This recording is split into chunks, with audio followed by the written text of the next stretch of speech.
ஒரு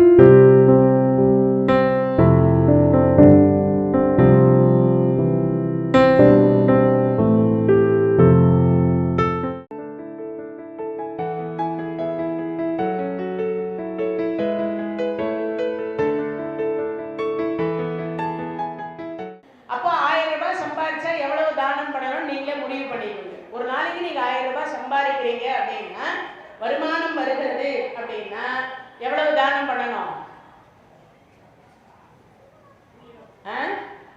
30 ரூபாய். 1000 ரூபாய்க்கும் 30 ரூபாய்க்கும் எவ்வளவு டிஃபரெண்ட் இருக்கு? நிறைய இருக்கா? இந்த 30 ரூபாவை எவர் ஒருவர் தானம் செய்யலையோ அவர்கள் துன்பப்படுறாங்கன்னு அர்த்தம். அதை சொல்றார். அப்போ தானத்திற்கும் தர்மத்திற்கும் உள்ள கையில் பொருளும் உதவாது காணும் கடைவழிக்கு. நம்ம கடைவழின்னா நான் முன்னையே சொன்னேன், வைதாரணி நதின்னு ஒரு நதி இருக்கு. அந்த நதியை கடக்கணும், 86,000 கோடி மைல் போகணும். அப்படி போகிற பொழுது தண்ணி இல்லாத காட்டு வழியாக அந்த யமன் நம்மை அழைத்து செல்வார். சரி, தண்ணி இல்லாத காட்டு வழியா அழைச்சிட்டு போறாரு, அதோட நிறுத்துறாரா? இல்லை. பசி பசி பசி பசின்னு அந்த வயிறு துடிக்குமா, சிறுகுடல் பெருகுடல் தின்னுமா. அதனாலதான் இந்த 16 நாள் பார்த்தீங்கன்னா ஒவ்வொரு பிடி காக்காய்க்கு சோறு வைப்பாங்க. அனைவரும் ஒரு பிடி காக்காய்க்கு சோறு வைக்கிறது பழக்கம். அதை செய்கிற பொழுது என்னன்னு கேட்டா, அந்த சோறு போய் அவர்களுக்கு அந்த சேருதுன்னு அர்த்தம். பொதி சோறு அப்படின்னு பேர். அது என்ன சோறு? பொதி சோறு என்பது பெயர். அந்த பொதி சோறு என்று சொல்லக்கூடியது அங்க போய் சேரும். அப்போ அது சேருவதற்கு நாம இங்க தான தர்மம் பண்ணியிருந்தாதான் அந்த பொதி சோறு, அங்க வைக்கக்கூடிய சோறு உங்களுக்கு வந்து சேரும். இல்லைன்னா சேராது. என்னடா நம்ம சோறு சோறுன்னு சொல்றாங்க. சோறு என்பதுதான் தமிழ் வார்த்தை, சாதம் என்பது வடமொழி வார்த்தை. இந்த பக்கம் யாரோ பேசுறாங்க, இந்த பக்கம் இருக்கிறவங்கள கொஞ்சம் பேசுறவங்கள அந்த பக்கம் போக சொல்லுங்க. அவங்க பேசுறது நம்ம காதுல விழுது. இறைவனுடைய கருணையினாலே அந்த பொதிசோர் என்று சொல்லக்கூடியது நமக்கு வந்து சேரும். வச்சுட்டா அது வந்துருதுன்னு அர்த்தம் கிடையாது. அதுக்கு வந்தாலும் அது உங்க வாய்க்கு வந்து சேராது. கை வரைக்கும் வரும், வாய்க்கு போய் சேராது. ஏன் சேராது? நீங்க தானமும் தர்மமும் செய்திருந்தால் மட்டுமே அது சேரும். இல்லைன்னா நீங்க பசியோட தான் போகணும். பசியினுடைய கொடுமையை அனுபவிச்சவங்களுக்கு தான் தெரியும். பசியினுடைய கொடுமையை அனுபவிச்சாதான் தெரியும். அதுவும் இந்த சுகர்னு ஒண்ணு வந்தா என்ன தெரியும்? நேரத்துக்கு சாப்பிடலன்னா கை காலு எல்லாம் ஆட ஆரம்பிச்சிடும். யாரு முதல்ல வெட்டலாம் குத்தலாம் தோணும். அந்த அளவுக்கு கோபம் வரும்.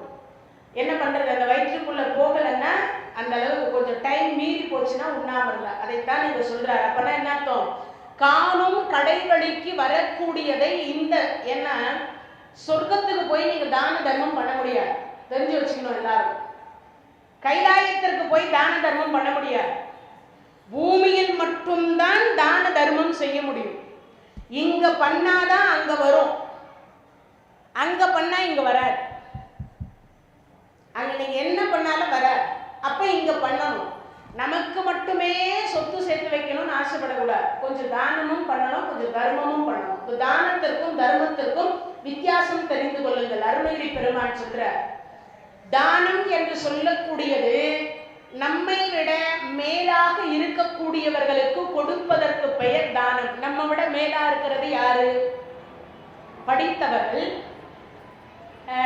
சிவாச்சாரியார்கள், கோயில் கட்டுறது, கும்பாபிஷேகம் பண்ணுவது, யாகம் வளர்ப்பது, இந்த மாதிரி சொற்பொழிவு நடக்கின்ற பொழுது ஐயா நானே வந்து உபயம் பண்றேன் அப்படின்னு சொல்லி சொற்பொழிவாளர்களுக்கு உபயம் செய்வது, இந்த சால்வை போடுவது, இந்த ஆடையை எடுத்து கொடுப்பது, ஒரு பழம் வாங்கி கொடுப்பது, நம்மால முடிந்தது ஏதாவது சிறு உதவிகளை செய்வது, இந்த கோயிலுக்கு செய்வது அனைத்தும் எதுல கணக்குல வரும்னா தான கணக்குல வரும். தெரிஞ்சு வச்சுக்கிறதுக்காக சொல்றேன்.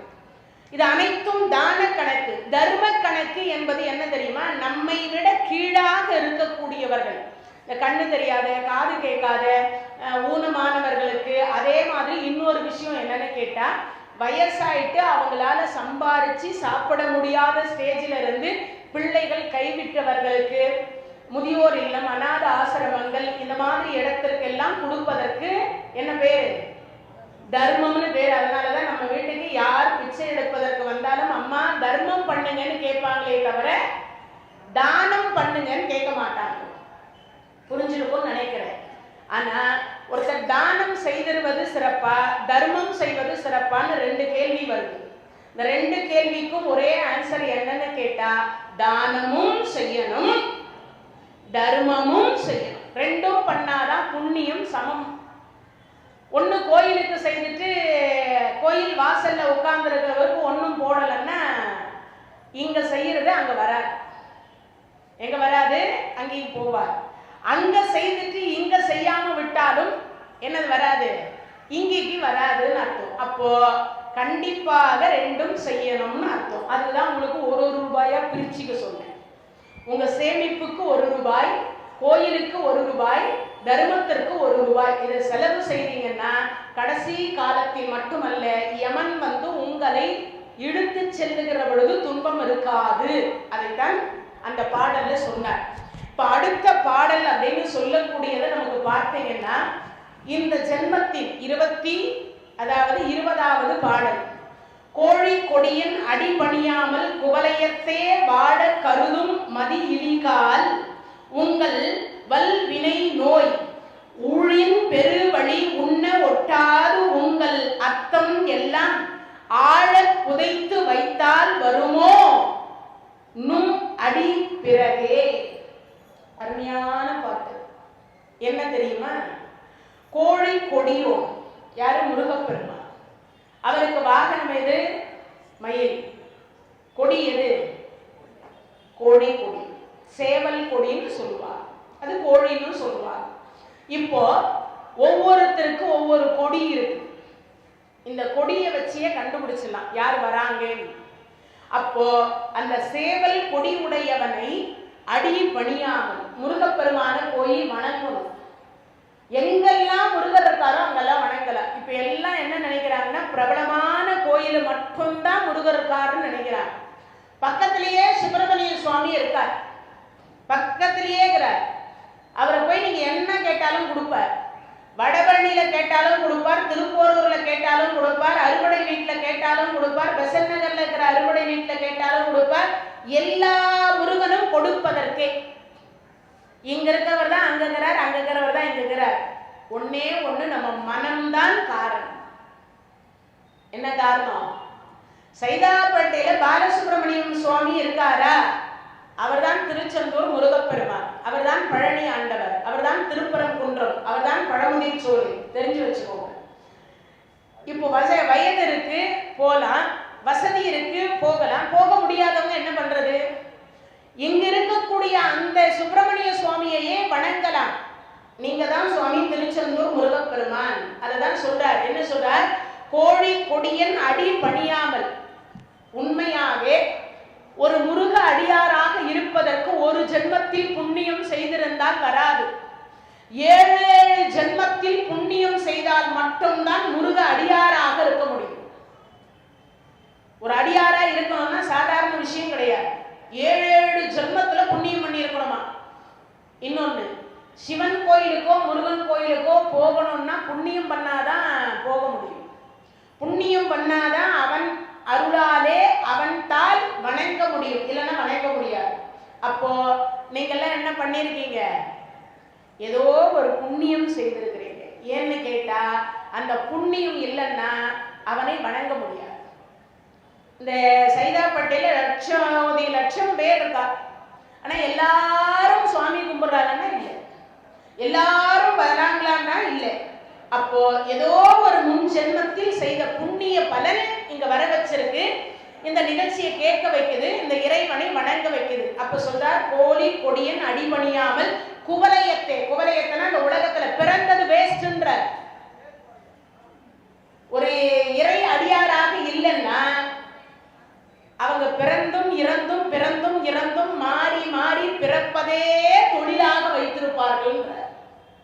பிறப்பதே தொழில், வேற தொழிலே அவங்களுக்கு கிடையாது. அப்பனா என்ன அர்த்தம்? சிற்றின்பம் என்கின்ற உலக மாயைக்குள் சிக்கி விடாமல் பேரின்பம் என்று சொல்லக்கூடிய இறைவனை வழிபாடு செய். ரொம்ப நேரம் அவர் சொல்லுது, சரண கமலாலயத்தை அரை நிமிஷ நேரமாக்கி உங்க வேலைகளை செய்து கொண்டே ஒரு 30 செகண்ட் என்ன சொல்லணும்? முருகா. ஒரு 30 செகண்ட் எவ்வளவு நேரம் முடிக்கும்னு நினைக்கிறீங்க?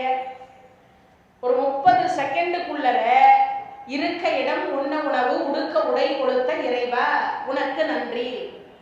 அதுக்கு ஒரு கதை சொல்றேன் பாருங்க. முருகம்மைன்னு ஒரு அம்மையார் இருந்தா. முருகம்மைன்னு ஒரு அம்மையார், முருக அடியார். சதா சர்வகாலம் முருகா முருகா முருகா முருகான்னு கல்யாணம் பண்ணி கொடுத்தாங்க. அவ எழுந்ததுல இருந்து பிறந்ததுல இருந்தே முருகனை சொல்லி சொல்லியே பழக்கம். அவளுக்கு ஒரு பொல்லாத நாத்தனார் இருந்தா. எழுந்த வீட்டுல ஒரு முருகன்ற நாமத்துல ஒரு பையன் இருந்தா. புருஷன்கிட்ட போட்டு கொடுத்துட்டான், தம்பிக்காரங்கிட்ட. என்ன சொல்லிட்டா, இந்த எழுத்து விட்டு பையனை எப்ப பார்த்தாலும் உன் பொண்டாட்டி முருகா முருகா முருகா முருகான்னு சொல்லிட்டு இருக்கான்ட்டா. சில நாத்தனார், எல்லா நாத்தனாரும் அப்படி சொல்லிக்க முடியாது. சில நாத்தனார்கள் தம்பியை திட்டுவாங்க, ஏண்டா அந்த பொண்ணை கொடுமைப்படுத்துற, நல்லா வச்சுக்கடா, நல்ல பொண்ணு அப்படின்பாங்க. அந்த பொண்ணு வரும்பொழுது எவ்வளவு அழகா இருந்துச்சு, பாவி உங்களை கல்யாணம் பண்ணி கொடுத்து இப்படி போயிட்டாலே அப்படின்னு திட்டுவாங்க நல்ல நாத்தனார். ஆனா இவ சொன்ன உடனே அவன் என்ன ஏது என்று ஆராயவில்லை.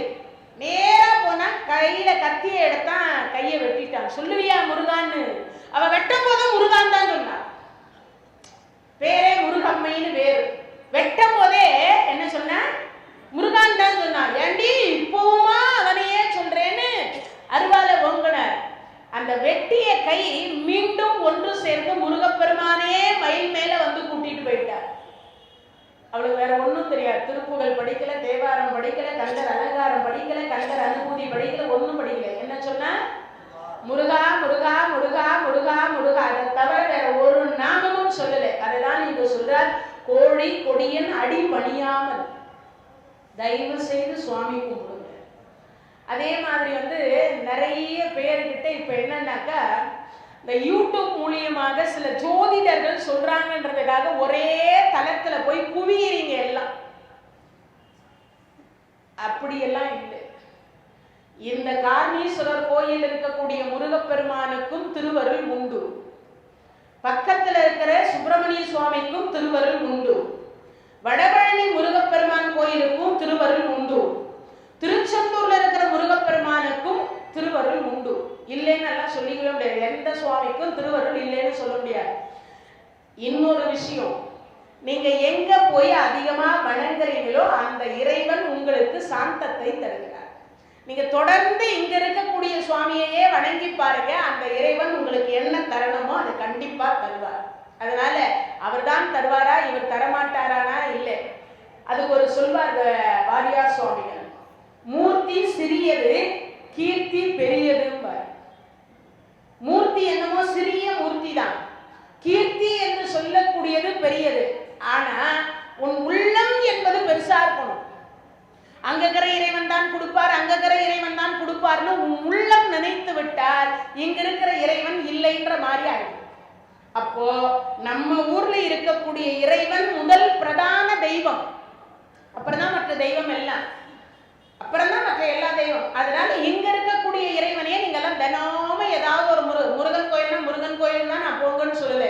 உங்களுக்கு எந்த கடவுள் பிடிக்குதோ அந்த கடவுளுக்கு போங்க. இங்க சொல்றார், வாழ கருதும் மதி இழிகால் அறிவில்லாதவர்கள் உங்கள் வல் வினை நோய். இது ரொம்ப முக்கியம். கோடி கோடியாக செல்வம் இருக்குங்க, ஆனா அனுபவிப்பதற்கு ஆயுள் தரல. என்ன பண்றது? சரி, அனுபவிப்பதற்கு ஆயுளையும் இறைவன் கொடுத்திருக்கிறார், ஆனா நோய் கொடுத்துட்டார். ஆயுள் கொடுத்துட்டார், நோயும் கொடுத்துட்டார். இப்ப என்ன பண்றது? ஒண்ணும் பண்ண முடியாது இல்லையா? அப்போ அந்த நோயும் வராமல் தடுப்பது யார் அப்படின்னா, முடிஞ்ச வரைக்கும் தானம் தர்மம் செய்தால் நோய் வராதா. ஹாஸ்பிட்டலுக்கு அதிகமா செலவு செய்ய மாட்டோம்னு அர்த்தம். தான தர்மம் பண்ணிட்டா என்ன செய்ய மாட்டோம்? ஹாஸ்பிட்டலுக்கு அதிகமாக கொடுக்க மாட்டோம்னு அர்த்தம். அடுத்து சொல்றார், ஊழின் பெருவழி உண்ண ஒட்டாதுன்றார். அப்பனா என்ன அர்த்தம்? செல்வம் நிறைய வீடுகள்ல நானும் பார்க்கிறேன், மருமகனுக்காக மகளுக்காக மகனுக்காக மருமகளுக்காக பேரனுக்காக பேத்திக்காக சேர்த்து வைக்கிறார்களே தவிர தான் அனுபவிப்பதே கிடையாது. கை தட்டலாம். நீங்க அனுபவிக்கிறீங்கன்னு சொல்லுங்க பாப்போம். கிடையவே சேர்த்து வச்சா அவங்க நாம் அனுபவிக்கிறதில்ல. நம்ம நம் சந்ததி தான் அனுபவிக்கும். யாரோ அனுபவிப்பதற்கு தானத்தையும் தர்மமும் செய்யாம தொட்டு போட்டுக்கிற சுண்ணாம்பு கூட பக்கத்து வீட்டுல கடனாங்கன்னா இந்த கருவத்தை எங்க போய் துளைப்பது இல்லையா? அப்ப ஹாஸ்பிட்டலுக்கு தானே கொடுக்கணும். இன்னொன்னு, மரண படுக்கையில் படுப்பாங்களா, அந்த மரண படுக்கை வருகிற பொழுது படாத பாடுபடுவார்கள் என்று சொல்றார் அருணகிரி பெருமான். என்ன சொல்றார்? படாத பாடுபடுவார்களா. ஏன்? 3 வருஷம் படுத்த படுக்கையா இருப்பாங்க சில பேர், 2 வருஷம் படுத்த படுக்கையா இருப்பாங்க சில பேர். சில பேர் பார்த்தீங்கன்னா என்ன பண்றது, சொல்லுன்னாத கோமா ஸ்டேஜில் இருப்பாங்க. சில பேர் 1, 2 எல்லாம் படுக்கையிலேயே இருக்கும். அப்ப இந்த கொடுமை. சில பேருக்கு வந்து தொழுநோய் இருக்கும், சில பேருக்கு சுகர் இருக்கும், பிபி இருக்கும், சில பேருக்கு சுகர் வந்ததுனால கை எடுப்பாங்க, கால் எடுப்பாங்க சில இடத்துல. சில பேருக்கு சொல்லுன்னாத நோய்கள், வயிறு வலி இருக்கும், இன்னும் என்னென்னமோ நோய்கள் சொல்லப்படுகிறது. எல்லா நோயும் நம்ம எல்லாம் முடிஞ்ச வரைக்கும் பார்த்தீங்கன்னா அரிது அரிது மானிடராய் பிறத்தல் அரிது, கூன் குருடு செவிடு பேடு நீங்கி பிறந்திருக்கக்கூடிய எல்லா மனிதரும் வாழ்க்கையில மாசத்துக்கு ஒரு முறை ஒன்று ராய்பேட்டை ஹாஸ்பிட்டல் போயிட்டு பார்த்துட்டு வாங்க, இல்லைன்னா ஜிஹெச்சுக்கு போங்க, இல்லைன்னா உங்க பக்கத்துல எந்த ஊர் ஹாஸ்பிட்டல் இருக்கோ அந்த ஹாஸ்பிட்டலுக்கு போனீங்கன்னா கடவுளுடைய திருவருள் என்னன்னு உங்களுக்கு புரிஞ்சிடும். வேற எங்கேயும் நீங்க போய் தேடவே வேணாம். நாமெல்லாம் எவ்வளவு நல்லா இருக்கோன்னு நீங்க அங்க போய் பார்த்தீங்கன்னாவே புரிஞ்சிடும். அந்த ஹாஸ்பிட்டலில் போய் நீங்க ஒன்றும் பண்ண வேண்டாம், உள்ள போய் ஒரு வாடா அப்படி கொஞ்சம் கொஞ்சம் போய் பார்த்துட்டு வாங்க. அங்க யார் யார் என்னென்ன அவஸ்தைப்படுகிறார்கள், என்னென்ன கஷ்டப்படுகிறார்கள், எவ்வளவு துன்பம் என்பதை அங்க புரிஞ்சுப்பீங்க. வேற எங்கேயும் நீங்கெல்லாம் போகவே வேணாம், அந்த இடத்துல போனீங்கன்னாவே புரிஞ்சுப்பீங்க. அதைத்தான் நீங்க சொல்றார், கோடி கொடியன் அடி பணியாமல் குவலயத்தே வாழ கருதும் மதியிலி கால் உங்கள் வல் வினை நோயின்றார். உங்களுக்கு என்ன, கலியுகத்துல 2 கொடுத்துதான் கொல்லுவாராம். 1 பணம், இன்னொன்னு நோய். வேற எதிலையுமே தண்டனை கிடையாது. 1 பணம் கொடுப்பார், இன்னொன்னு நோய் கொடுப்பார். இந்த 2 மூலியமாக தான் நமக்கு தண்டனை கொடுப்பார். வேற எதன் மூலியமாக நீங்க தண்டனை அனுபவிக்கணும்னு அவசியமே இல்லை. இது 2ல பணம் இருக்கு, அதனால நம்ம அனுபவிக்க மாட்டோம் நினைக்காதீங்க. பணத்தை கொடுத்து குணத்தை கெடுப்பார்னு அர்த்தம். அந்த பணம் கொடுத்ததுக்கு அப்புறம் நமக்கு தன்னாலேயே நோய் வந்து விடும்னு அர்த்தம். இது 2 கொடுத்துதான் கெடுப்பாரா? நான் சொல்லல, அருணகிரி பெருமான் சொல்றார், வல் வினை நோய் ஊழி பெருவழி உண்ண ஒட்டாது. உங்களை ஒரு நோய் வந்துட்டதுக்கு அப்புறமா உங்களால சரியா சாப்பிட முடியாது, தூங்க முடியாது, நிம்மதியா இருக்க முடியாதுன்றார். இன்னொன்று, பிறக்கக்கூடிய நோயே உங்க உடம்புல திருப்பி திருப்பி வந்துகிட்டே இருக்கும்ன்றார். முக்தி காண்பதற்கு வழியே கிடையாது. அப்போ முக்தி காண்பதற்கு என்ன வழின்னா முருகப்பெருமானுடைய திருவடியை பணிந்து விட வேண்டும்ன்றார். எப்போ? கண் கெட்டதுக்கு அப்புறம் சூரிய நமஸ்காரம் பண்ணக்கூடாது, இளமையாக இருக்கிற பொழுதே வணங்கிக்குவோன்ற. ஏன்னா நான் அப்படிதான் வணங்காம விட்டுட்டேன், அதனாலதான் எனக்கு கஷ்டம் வந்து நான் என்ன பண்ணேன், தற்கொலை செய்து கொண்டால் மீண்டும் மனித பிறவியே கிடைக்காது என்று தெரிந்தும் நான் தற்கொலைக்கு முயற்சி செய்தேன்றார். அதை சொல்லிட்டு அடுத்து சொல்றார், நீங்க வைத்துக் கொண்டிருக்கக்கூடிய செல்வம் ஆழ புதைத்து வைத்தால் வருமோ? எங்க? நும் அடி பிறகே. நீங்க போகும்போது உங்க கூட இத்தனை கோடி சொத்து இருக்கு, இவ்வளவு நகை இருக்கு, இவ்வளவு புடவை இருக்கு, இவ்வளவு உறவுகள் இருக்கிறது, யாராவது பின்னாடி வருவாங்க? கணவன் மனைவி வாழ்றாங்க, வாழ்ற பொழுது மனைவி சொல்றா குழந்தை பாக்கியம் இல்லை. அந்த மனைவி சொல்றா, மாமா நீங்க இறந்துட்டீங்கன்னா நானும் உங்க கூடவே இறந்துருவேன். இவரை இப்படியே ஒரு நாள் தவறாத சொல்றாலே, என்னதான் செய்யறான்னு பார்க்கலான்னு ஒரு நாளைக்கு இதயம் அதாவது ஹார்ட் அட்டாக் வந்த மாதிரி நடிச்சு படுத்துட்டார். அடுத்த வினாடி அவ பார்த்தா, பாவி மனுஷன் இப்பதான் 2 லட்சம் பாக்கெட்ல எடுத்துன்னு போனார், யாருக்கு வட்டிக்கு கொடுத்தாரோ தெரியல, அதனால எங்கேன்னு பாக்கெட் எல்லாம் கையை விட்டு தேடினா கிடைக்கல. அடுத்து பார்த்தா மேலே ஏறி பார்த்தா எங்கேயாவது வச்சுக்கிறாரான. அந்த மேலே ஏறதுக்கு ஏணி வெளியில இருந்தது, மாமியார் அங்க உட்கார்ந்து இருந்தது. ஏணி எதுக்கடி எடுத்துட்டு போறேன், என் புள்ளதான் உள்ள இருக்கானேன்னு மாமியார் கேள்வி கேட்குமேன்னு அந்த தூணுக்கு பக்கத்துல வீட்டுக்காரையே ஏணியா நிக்க வச்சுட்டு மேல ஏறினான். பார்த்து தேடி பார்த்துட்டு கிடைக்கல, கீழே இறங்கிட்டா. இறங்கிட்டு இப்படி ஒரு இடி இடிச்சா, இப்படி ஒரு இடி இடிச்சா. 2 லட்சம் எங்க வச்சு தொபான கீழே தள்ளா. தள்ளி முடிச்சதுக்கு அப்புறம் ஐயோ போச்சே, யார் யாருக்கிட்ட எவ்வளவு கொடுத்தாருன்னு தெரியலையே, நான் யாரை போய் கேட்பேன் எல்லாம் சொல்லி முடிச்சு கடைசியா 2 லட்சம் போச்சு. அந்த 2 லட்சம் தான் போச்சா, எத்தனை லட்சம் போச்சு, எவ்வளவு யார் யார்கிட்ட கொடுத்துருக்குன்னு பேப்பர் எடுத்து கணக்கு பார்த்துட்டு இருக்கா. ஐயோ இதுல ஒரு கணக்கு விட்டு போயிருக்கே, கொடுத்ததை சொன்னாரு, ஆனா அதுக்கு சைனே வாங்க காணமே, சைன் கூட வாங்காதே இவ்வளவு முட்டாளா இருப்பேன். 2ஆவதா ஒரு இடி இடிக்கும் போது சொன்னார், அடியே சைன் எல்லாம் வாங்கிட்டேன், அவன் பணத்தையே திருப்பி கொடுத்து விட்டான்னா. மாமா நீ போலையான்னா. இல்ல போனா மாதிரி நடிச்சேன், நீ என்ன பண்றேன்னு பார்க்கலான்னு நினைச்சேன், இப்பதான் தெரியுது போனா வீடு வரை உறவு, வீதி வரை மனைவி, காடு வரை பிள்ளை, கடைசி வரைக்கும் ஒருத்தரும் வரமாட்டார். ஆனா ஒருத்தர் வருவார். யார் அவரு? உள்ள இருக்கிற இறைவன் சிவபெருமான். இறை அருள் என்று சொல்லக்கூடியது கூட வரும். அதை தான் சொல்றார், ஆளை புதைத்து வைத்தால் வருமோ. உங்க செல்வம் வராது, மனைவி வரமாட்டா, மக்கள் வரமாட்டா, ஆனா முருகப்பெருமான் வருவார். எப்ப வருவார்? அடுத்த பாடல்ல சொல்றார், மரண பிரமாதம் நமக்கு இல்லையாம், என்றும் வாய்த்த துணை கிரண கிளாவியும் வேலும் உண்டே, கிங்கினி முகல சரண பிரதாப சசிதேவி மாங்கல்ய தந்து ரட்சாபரண கிருபாகர ஞானாசுர பாஸ்கரனே. மரண பிரமாதம் நமக்கு இல்லை. யாருக்கு இல்லை? முருகான்னு சொன்னா மரணம் நம்மை தொடாது. ஏன் தொடாது? முருகப்பெருமான் கையில் வேலாயுதத்தோடு என்ன பண்ணுவாரா? கையில வேலாயுதத்தோடு, சேவல் கொடியோடு, மயில் வாகனத்தோடு இறப்பதற்கு சற்று நேரத்திற்கு முன்னதாக நம் கண்ணு முன்னாடி காட்சி கொடுத்தால் யமன் பயந்து ஓடுவாரா? யமன் பயந்து ஓடுவாரா?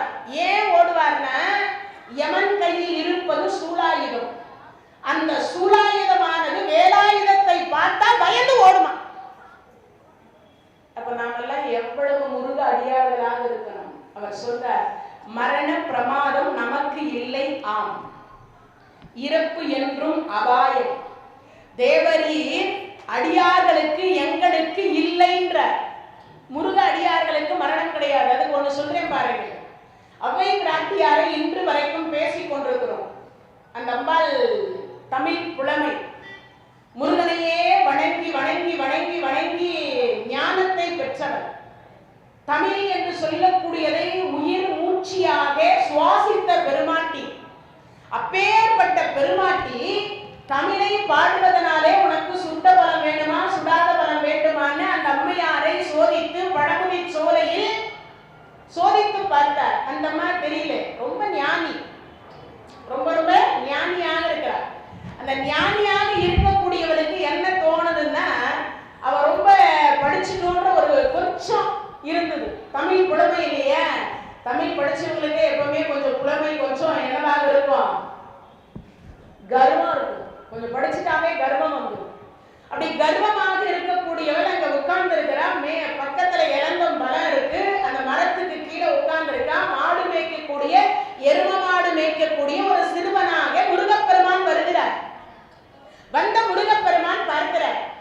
என்ன பார்க்கிறார்? நான் பாட்டியே உட்கார்ந்து இருக்கேன், பசி எடுக்குதுப்பா, ஏதாவது சாப்பிட்டா நல்லா இருக்கும். சரி பழம் தரட்டுமா கூட? சரி சுட்ட பழம் வேணுமா, சுடாத பழம் வேணுமா? அது என்ன சுட்ட பழம்? இதுவரைக்கும் நான் கேள்விப்பட்டதே இல்லையே. இதுவரைக்கும் நான் கேள்விப்பட்டதே இல்லையே. இல்ல நீ சொல்லு, நான் தரேன். சுட்ட பழம் வேணுமா, சுடாத பழம் வேணுமா? சுட்டு சாப்பிடுற ஒரு பழம் இருக்கு. என்ன பழம்? பனம் பழம். சுட்டாதான் நல்லா இருக்கும். கம கம கம கம கமன்னு ஊருக்கே வாசனை வரும். உண்டா இல்லையா?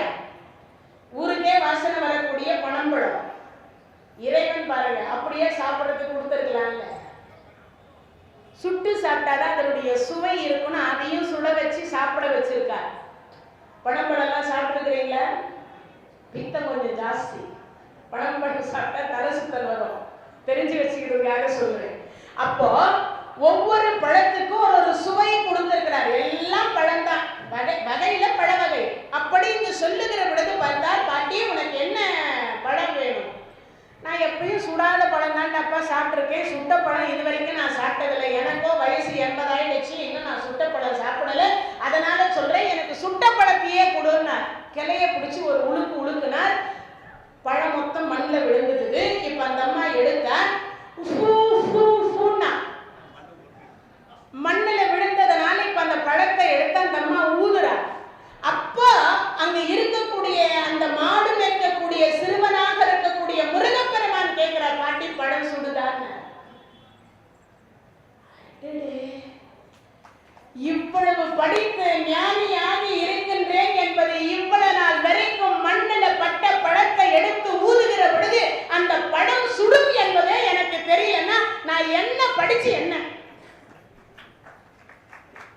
அதுக்குதான் சொன்னாங்க, கற்றது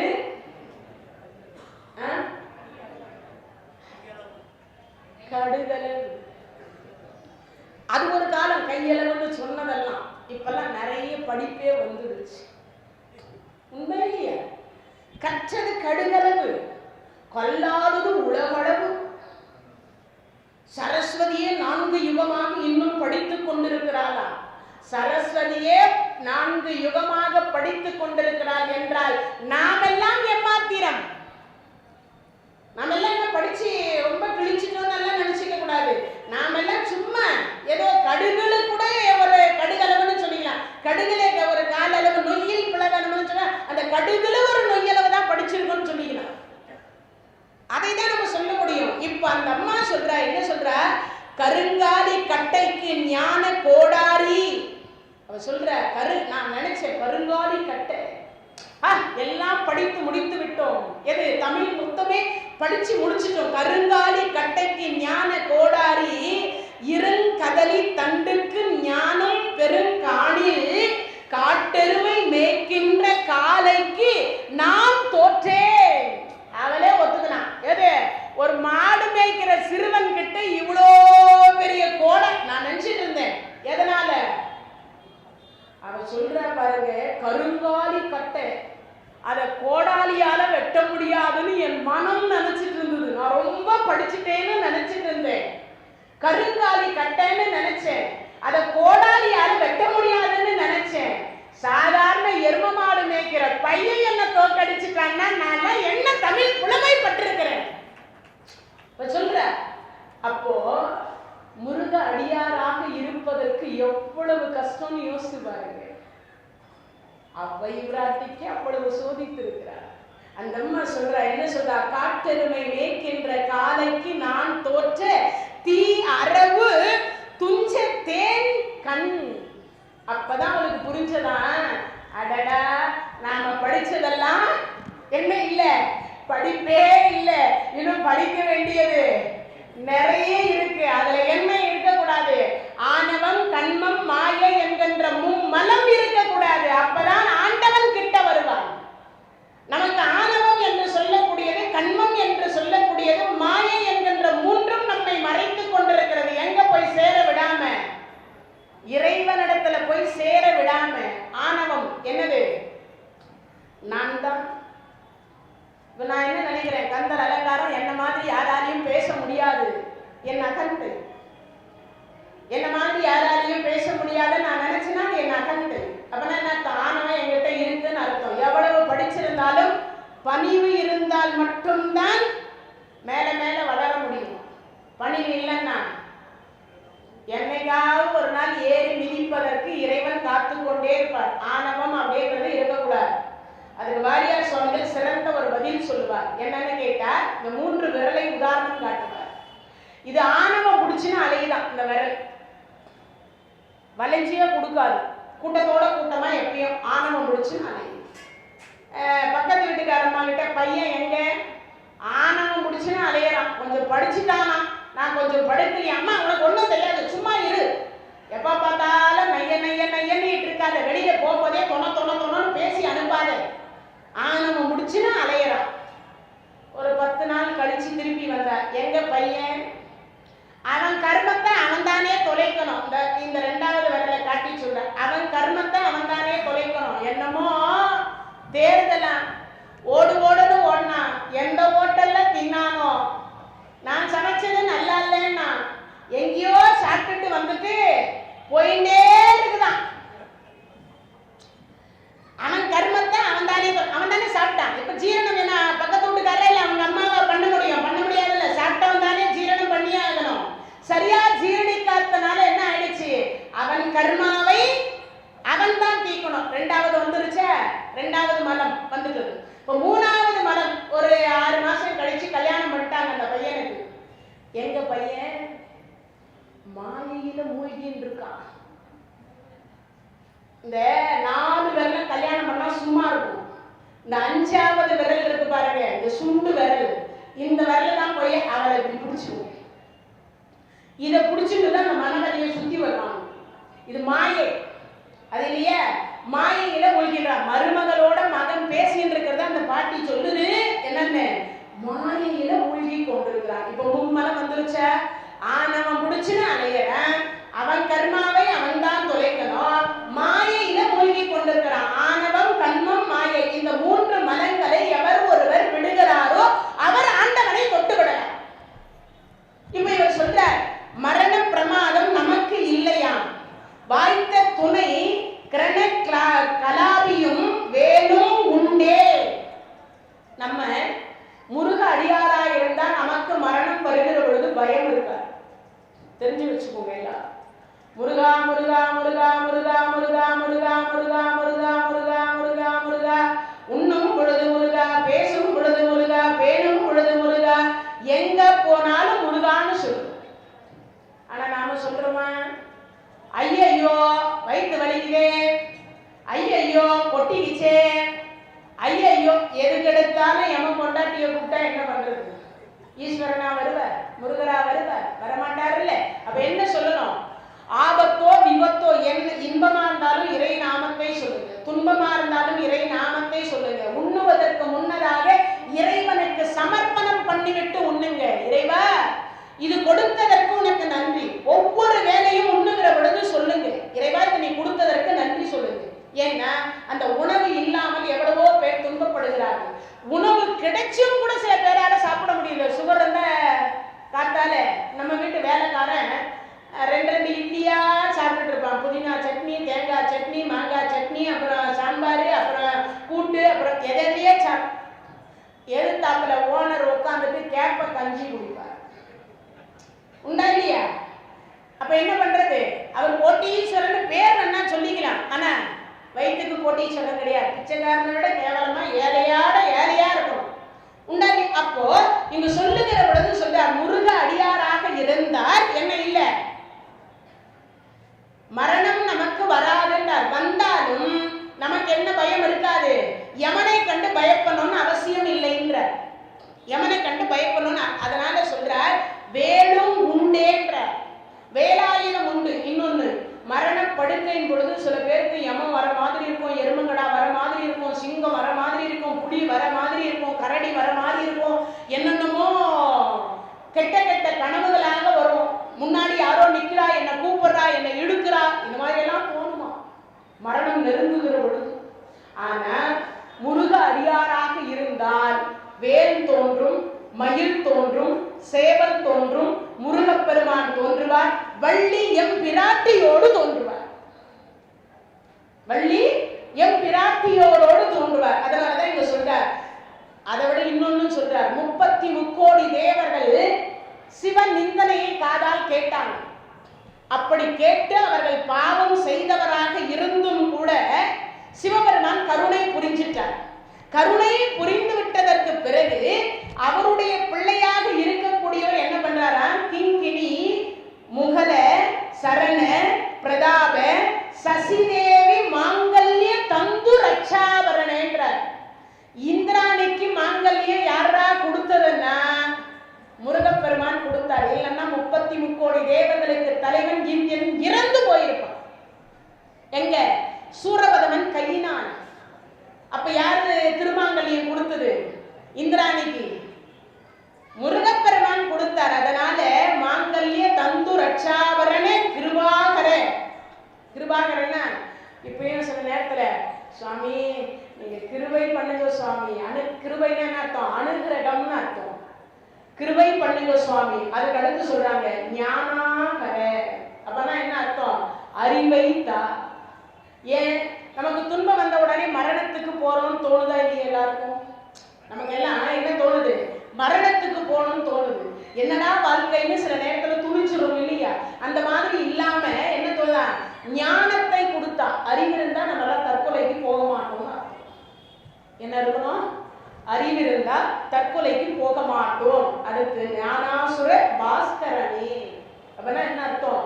எப்பொழுதும் ஒளி பிரகாசமாக இருந்து நம் வாழ்க்கையை ஒளி பிரகாசமாக வைத்திருக்கக்கூடிய ஒரு பெருமான் அப்படின்னா அது முருகப்பெருமான். 21வது பாடல் நிறைவடைந்து 22வது பாடல் ரொம்ப அருமையான பாடல். மொய்தார் அணி குழல் வள்ளியை வேட்டுவன் முத்தமிழால் வைதாரையும் அங்கு வாழ வைப்பான். முருகா உனக்கு கண்ணு தெரியலையா? முருகானா உழுந்து உழுந்து உன்னதானே சாமி கும்பிடுறேன். சுவாமியே கும்பிடாதவங்க எல்லாம் நல்லா தானே இருக்காங்க. உளுந்து உளுந்து உன்னையே நம்பி நான் சாமி கும்பிடுறேனே, என்னை இவ்வளவு கஷ்டப்படுத்தலாமா? நம்ம எல்லாம் என்ன பண்றோம்? வைரம் வைதாரையும் என்ன பண்றாரா? வாழ வைக்கிறாரா? வைதாரையும் வாழ வைக்கிறார். அது சொல்ற வெய்ய வாரணம் போல் கைதான் 20 உடையான். எது எத்தனை உண்டு? கைதான் 20 உடையான். தலை 10 கத்திரிக்க எய்தான் மருகன் உமையால் பயந்த இளஞ்சியமே. இவ சொல்ற என்ன சொல்ற? 10 தலை ராவணன் ராமபெருமானுடைய மருமகனேன்ற. நன்மையும் செல்வமும் நாளும் நல்குமே, திண்மையும் பாவமும் சிறிது தேயுமே, ஜன்மமும் மரணமும் என்று தீருமே, இம்மையே ராமா என்னும் 2 எழுத்தினார். இன்று போய் நாளை வான்னு சொல்லிட்டு தன் மனைவியை கொண்டு போய் வைத்துக் கொண்டிருந்தவனுக்கு கருணை செய்த அப்படிப்பட்ட ராமபெருமானுக்கு மருமகன் யாரான்னா இந்த முருகன்ற. அப்படிப்பட்ட ராமருக்கு யார் மருமகன்? இந்த முருகப்பெருமான். அதனால சொல்ற 10 தலை 20 கை. யாருக்கு? ராவணனுக்கு. அப்பேற்பட்டவன மனித சொரூபத்தில் இருந்த ராமபெருமானுக்கு ஒரு தலை என்ன இருந்தது? 2 கை. அவ்வளவுதான் இருந்தது. 10 தலை 20 கை. ஆனா ராமருக்கு எவ்வளவு இருந்தது? ஒரு தலை 2 கரம். அதான் இருந்தது. ராமபாணம் அவ்வளவுதான் இருந்தது. அவர் மேல வேற எதுவும் இல்லை. அப்பேற்பட்டவனை ஒரு வினாடியில அந்த ராமபாணம் கொன்று மீண்டும் கைக்கு வந்தது.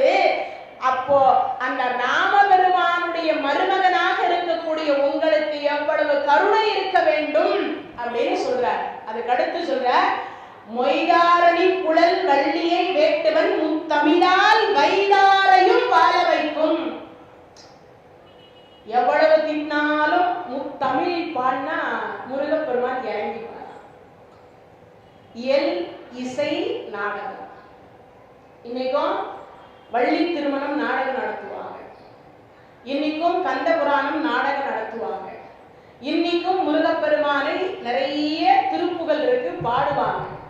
வேலுண்டு வினையில்லை, மயிலுண்டு பயமில்லை, குகனுண்டு குறைவில்லை மனமே, கந்தனுண்டு கவலை இல்லை மனமே. முருக வேலுண்டு வினையில்லை, மயிலுண்டு பயமில்லை, குகனுண்டு குறைவில்லை மனமே, கந்தனுண்டு கவலை இல்லை மனமே. கந்தர் அனுபூதி பாடி கந்தனே உன் கலலடியை, கந்தர் அனுபூதி பாடி கந்தனே உன்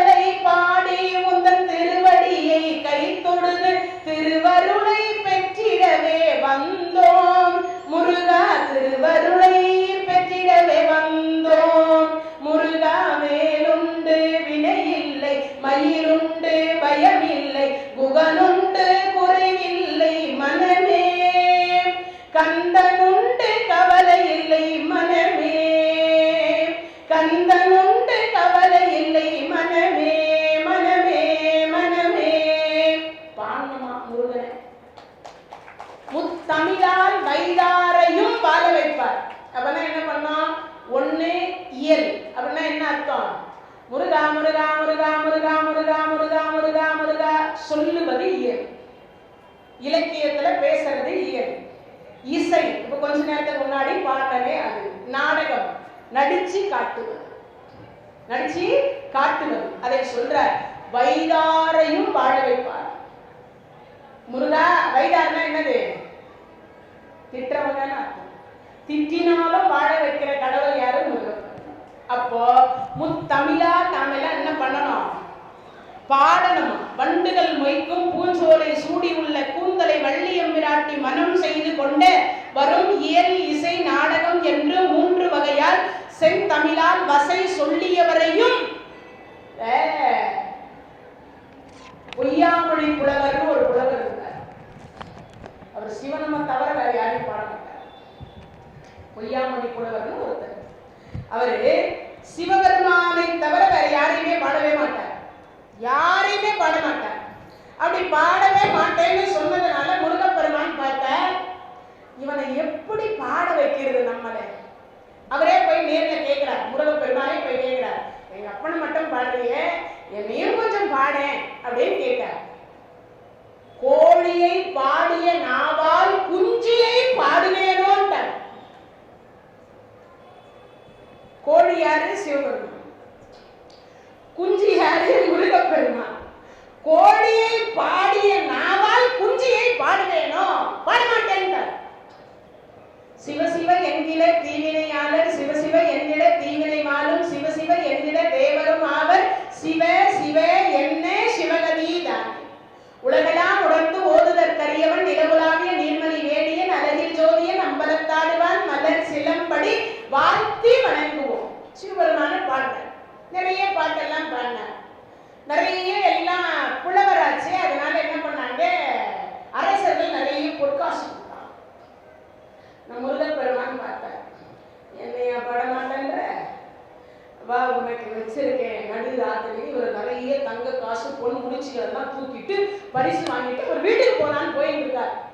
நடு ராத்திரி காடு அந்த இடத்துல போயிட்டு திருட வேஷத்துல முருகப்பெருமான் தொப்புன்னு குச்சாரு. ஏய் நெல்லு. இந்த புலவர் சொல்றாரு, நான் யார் தெரியுமா? யாருன்னா இது சிவாடியார் சிவபெருமானி யாருன்னா பாடியோ என்ன வச்சுட்டு இருக்கேன். அது மட்டும் தரமாட்டேன். பாடி கிடைச்ச பரிசு கொடுக்கலன்னா கொன்னுடுவேன்.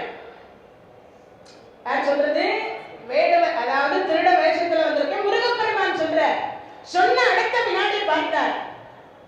ஒண்ணு வேணா பண்ணலாம், 2 பேருக்கு ஒப்பந்தம். நீ புலவர் தான் சொன்ன, பாடி வாங்கினதுன்னு சொன்ன. சரி பாடினல்ல, யார பாடின? சிவபெருமான பாடின. ஓ அப்படியா, சரி. அப்ப சிவபெருமான பாடினல்ல, என் மேல ஒரு பாட்டு பாடு.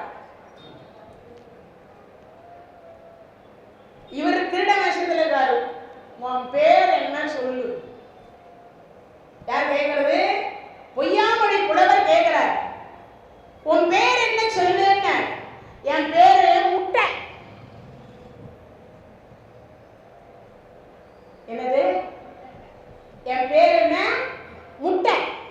முட்டையை வச்சு ஒரு பாட்டு பாடுறார். இவர் சொல்றாரு, இப்ப பாருங்க. முற்பட்ட முரண்டு புலவனை முட்டை பெயர் செப்பி கரிவேறு பெருமாளே. கோழிக்கு உயிர் உண்டு, குஞ்சிக்கும் உயிர் உண்டு. உயிர் இல்லாதது எது?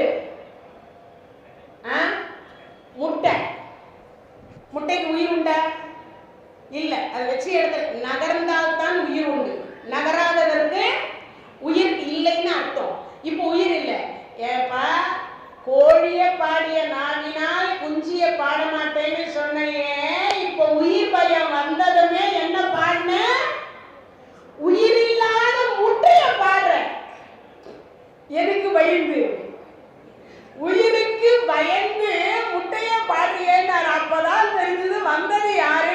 முருகா மன்னிச்சுடுன்னு. இப்பயாவது பாடுறியா? வாழ்நாள் முழுவதும் உன்னையே பாடுறமையா, வாழ்நாள் முழுவதும் உன்னையே பாடுகிறேன் அப்படின்னு சொல்லிட்டு என்ன பண்ணிட்டாராம்? அவர் தான் பாடுறார்.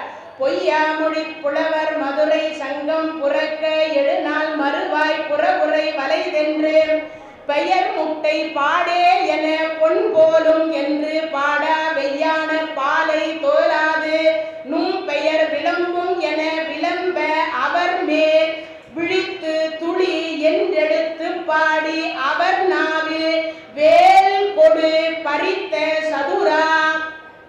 பிள்ளை தமிழ், மதுரை பிள்ளை தமிழ். அதுல சொல்லப்படுது பொய்யாமொழி புலவர் யார பாட மாட்டேன்னா முருகனை பாட மாட்டேன்னா. கடைசியில் என்ன பண்ணிட்ட? பாட மாட்டேன்னு சொன்ன பெருமானை பாட மாட்டேன்னு சொன்னவரை பாட வச்சார். என்னையா பாட மாட்டேன்ற? நான் வேற எங்க அப்பா வேற இல்லைன்னு சொன்ன பெருமான் யாரான்னு கேட்டா முருக பெருமான். அதைதான் நீங்க சொல்றாரு. என்ன சொல்றார்? முத்தமிழால், முத்தமிழால் யாரெல்லாம் முத்தமிழால பாடுமோ அவங்க எல்லாரிடத்திலையும் முருகப்பெருமான் வருவார். என்ன பண்ணுவாரா? வருவார். அப்போ நாம் எல்லாம் ஒரு திருப்புகழ் கத்து வச்சுக்குவோம். ஒரே ஒரு பாட்டு கந்தர் அலங்காரம் கத்து வச்சுக்குவோம். என்ன பாட்டு? ஒரே ஒரு பாட்டு கந்தர் அலங்காரம். எல்லாரும் ஒரு பாட்டு, நிறைய பாட்டுகள்லாம் கூட உங்களுக்கு நான் சொல்லவே இல்லை. அதுக்கு கடைசியா அவரே அந்த பாட்டுக்கு சொல்றார். என்ன சொல்றாரா? ஒரே ஒரு பாட்டு படிச்சா போதும்ன்ற. எது? சலங்கானும் வேண்டர் தமக்கு அஞ்சார் யமன் சண்டைக்கு அஞ்சார் துலங்க நர புலி அணுகார் துட்ட நோய் அணுகார் அலங்கார் புலிக்கும் கரடிக்கும் யானைக்கும் கந்தநூல் அலங்காரம் 101 கவி தான் கற்று அறிந்தவரே. எதுக்கு அதை அஞ்ச வேண்டாம் அவரே சொல்றார். எதுக்கு அஞ்ச வேண்டாம்? சலங்கானும் வேந்தர் தமக்கு அஞ்சார், யமன் சண்டைக்கு அஞ்சார். யமன் சண்டை கிட்ட பயப்படவே வேண்டாம். நரக குழிக்கு போக மாட்டோம். எங்க போக மாட்டோம்? நரக குழிக்கு அணுகார், துஷ்ட நோய் அணுகார். நம்மளே நோய் வந்தாலும் வந்த நோய் போயிடும். அப்படிப்பட்ட அணுகார். புலிக்கும் கரடிக்கும் யானைக்கும் அஞ்சார். புலி வந்தாலும் சரி, சிங்கம் வந்தாலும் சரி, கரடி வந்தாலும் சரி, யானை வந்தாலும் சரி பயப்படணும்னு அவசியம் இல்லை. கந்த நன்னூல் அலங்காரம் 101 கவி தான் கற்று அறிந்தவரேன்ற. ஒரே ஒரு பாட்டு படிச்சா என்னது இருக்கும்? ஒரே ஒரு பாட்டு படிச்சாலே அவருக்கு என்ன வராதா? அவருக்கு முடிச்ச வரைக்கும் மரண, நமக்கெல்லாம் என்ன வராது? நோய் வராது. பயப்படணும்னு அவசியம் இல்லை.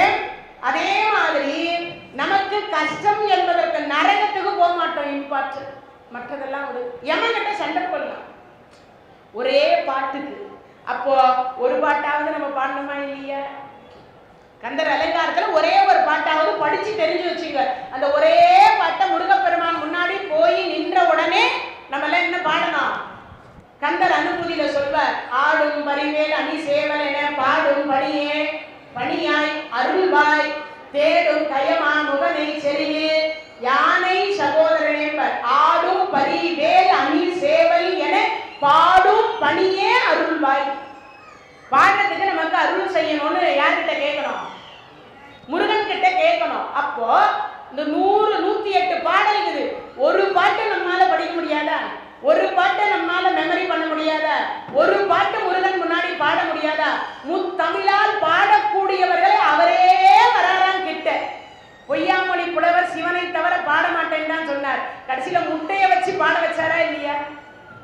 அப்போ அப்படிப்பட்ட ஒரு இறைவனாக இருக்கக்கூடியவரை நாம எல்லாம் பாடணுமா வேண்டாமா? ஒரு பாட்டு ரொம்ப பெருசா இல்லை, ஒரு திருப்புகழ் தெரிஞ்சு வச்சுக்கோங்க, ஒரு கந்தர் அலங்கார பாடல் தெரிஞ்சு வச்சுக்கோங்க, ஒரு கந்தர் அனுபூதி பாடல் தெரிஞ்சு வச்சுங்க.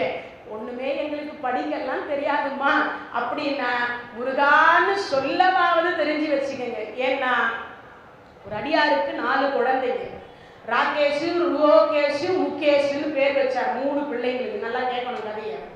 ராகேஷு, ரோகேஷு, முகேஷ். 3 பேர். 4ஆவதா மனைவி டெலிவரி ஆகிறார். பக்கத்து வீட்டுக்கார் முருகடியார். அவர் சொன்னாரு, இந்த பிள்ளைக்காவது நல்ல பேர் வையினார். சரி நண்பா, நீயும் சொல்ற நல்ல பேரா, என்ன பேர்? நல்ல சிவம்னு வையினார். என்னது? ஆமா, நல்ல சிவம்னு வையினார். உயிர் இப்போ ஃப்ரெண்டுக்கு முடிஞ்சிச்சு, ஒரு 60-70 வயசு ஆகி போச்சு. அப்போவோ இப்போன்னு இழுத்துட்டு இருக்குது. இந்த 3 பிள்ளைங்க 4 பிள்ளைங்களையும் இந்த நண்பர் வந்து பக்கத்துல உட்கார்ந்துட்டு இருக்கார். நண்பா, முடியலடா, இப்போவோ அப்போவோன்னு என்னால இந்த மரண அவசியம் தவிர்க்க முடியல, ஏதாவது சொல்லேன், பரிகாரம் ஏதாவது சொல்லேன், நான் அதை செஞ்சுட்டு நிம்மதியா போறேன், என்னால இந்த வழி தாங்க முடியல அப்படின்னார். அப்படியா, சரி, இந்த பகவான் இறைவன் நாம பேரை வச்சிருக்கிறோமே, அந்த நாமம் சொன்னா அவருக்கு பட்டன் உயிர் போவது. இவர் என்ன பண்ணார், ஒரு பிள்ளையா கூப்பிட்டு காமிக்கிறார். இது யாரு? ராகேஷ். இது யாரு? ரோகேஷ். இது யாரு? முகேஷ். இது யாருன்னா, இது நல்ல சிவம்னு சொல்லணுமா இல்லையா? இது 4ஆவது பையன். அவன் சொல்ல வச்சாதானே சொல்ல முடியும். அவன் அருளாலே அவன் தால் வணங்கி அவன் நன்றி ஓர் அனுபவம் அசையாது. அங்க சொன்னாதானே முக்தி கிடைப்பதற்கு. அப்ப அவனுக்கு சொல்றதுக்கு என்ன பாக்கியம் இல்லை? முருகா என்று சொல்லுவதற்கோ, நல்ல சிவம் என்று சொல்லுவதற்கோ அந்த நான் வரல. ராகேஷ் சொல்ல தெரிஞ்சது, முகேஷ் சொல்ல, இதெல்லாம் வார்த்தையில நுழையுமா? நுழையாது. ஆனா நல்ல சிவம் எவ்வளவு சீக்கிரமா நுழையும். ஆனா அதையே உனக்கு சொல்லணும்னா பண்டை தவம் இல்லை, பண்டை புண்ணியம் இல்லை. அந்த புண்ணியம் இல்லாதனால நல்ல சிவம் சொல்லல. அதனால என்ன பண்ணுது, 6 மாசம் இழுத்துட்டு இருக்குது. மறுபடியும் தினமும் கூட்டு போய் காமிச்சா அந்த 4ஆவது பையனை பார்த்த உடனே 4ஆவது பையன் 6 மாசத்துக்கு அப்புறமாட்டே இப்பயாவது அந்த பையன் பேரை சொல்லுடான்னா, ஆமா இல்ல, எல்லாருக்கும் பேர் சொன்னல, நான் இவனை மட்டும் பேர் சொல்லி கூப்பிடல இல்ல, ஆமா இல்ல, இவன் பேர் தான் நல்ல சிவம். உயிர் போச்சு. அப்ப அந்த 6 மாதம் அந்த மரணத்தில் இருந்து இவர் அவதிப்படணும் என்பது விதி எழுதப்பட்டிருந்தாலும் நல்ல சிவம் என்று கூறியிருந்தால் அன்னைக்கே போயிருக்கும். அப்ப கூறாதது யார் தப்பு? நம்ம தப்பு தானே. அப்போ திருப்புகழ் தெரியலன்னு விட்டுடாதீங்க, கந்தர் அலங்காரம் தெரியலன்னு விட்டுடாதீங்க, அதே மாதிரி கந்தர் அனுபூதி தெரியலன்னு விட்டுடாதீங்க. முருகா என்பது எல்லாருடைய வாயிலும் நுழையக்கூடிய வார்த்தை. அப்ப அந்த வார்த்தையை சொல்லணுமா இல்லையா? சொல்லாதது யார் தப்பு? நம்ம தப்பு தானே. அதனாலதான் சொல்றார், தமிழால் வைதாரையும் வாழ வைக்கக்கூடிய பெருமான் யார்? அவரு முருக பெருமான். அப்ப நம்ம என்ன சொல்லணும்? முடிஞ்ச வரைக்குமோ பேர் சொல்லுங்க. பாட தெரிஞ்சா பாடுங்க, பாடக்கூடாதுன்னு நான் சொல்லல. எல்லாரும் என்ன பண்ணணும், முடிஞ்ச வரைக்கும் அந்த பாடல்களை ஒரு பாட்டாவது பாட தெரிந்து வைத்துக் கொள்ளுங்கள். 25வது பாடல். தண்டாயுதமும் திரிசூலமும் விட தாக்கி உன்னை திண்டாட வெட்டி விடுவேன் செந்தில் வேதவனுக்கு தொண்டாகி என் அவிரோத ஞான சுடர்வால் கண்டாயடா அந்தகா வந்து பார் சற்று என் கைக்கு எட்டவேன். யமன்கிட்ட சண்டை போடுறார். யமன்கிட்ட சண்டை போடுறார். என்ன சொல்றார்? தண்டாயுதம். எது? தண்டாயுதம் என்று சொல்லக்கூடிய கதாயுதம் யார் கையில இருக்கான்? இங்க இருக்கான். திரிசூலம் யார் கையில இருக்கு? யமன் கையில இருக்கு. விட தாக்கி உன்னை திண்டாட வெட்டி விடுவேன் செந்தில் வேலவன். யார் அவரு? திருச்செந்தூர்ல இருக்கக்கூடிய முருகப்பெருமான்.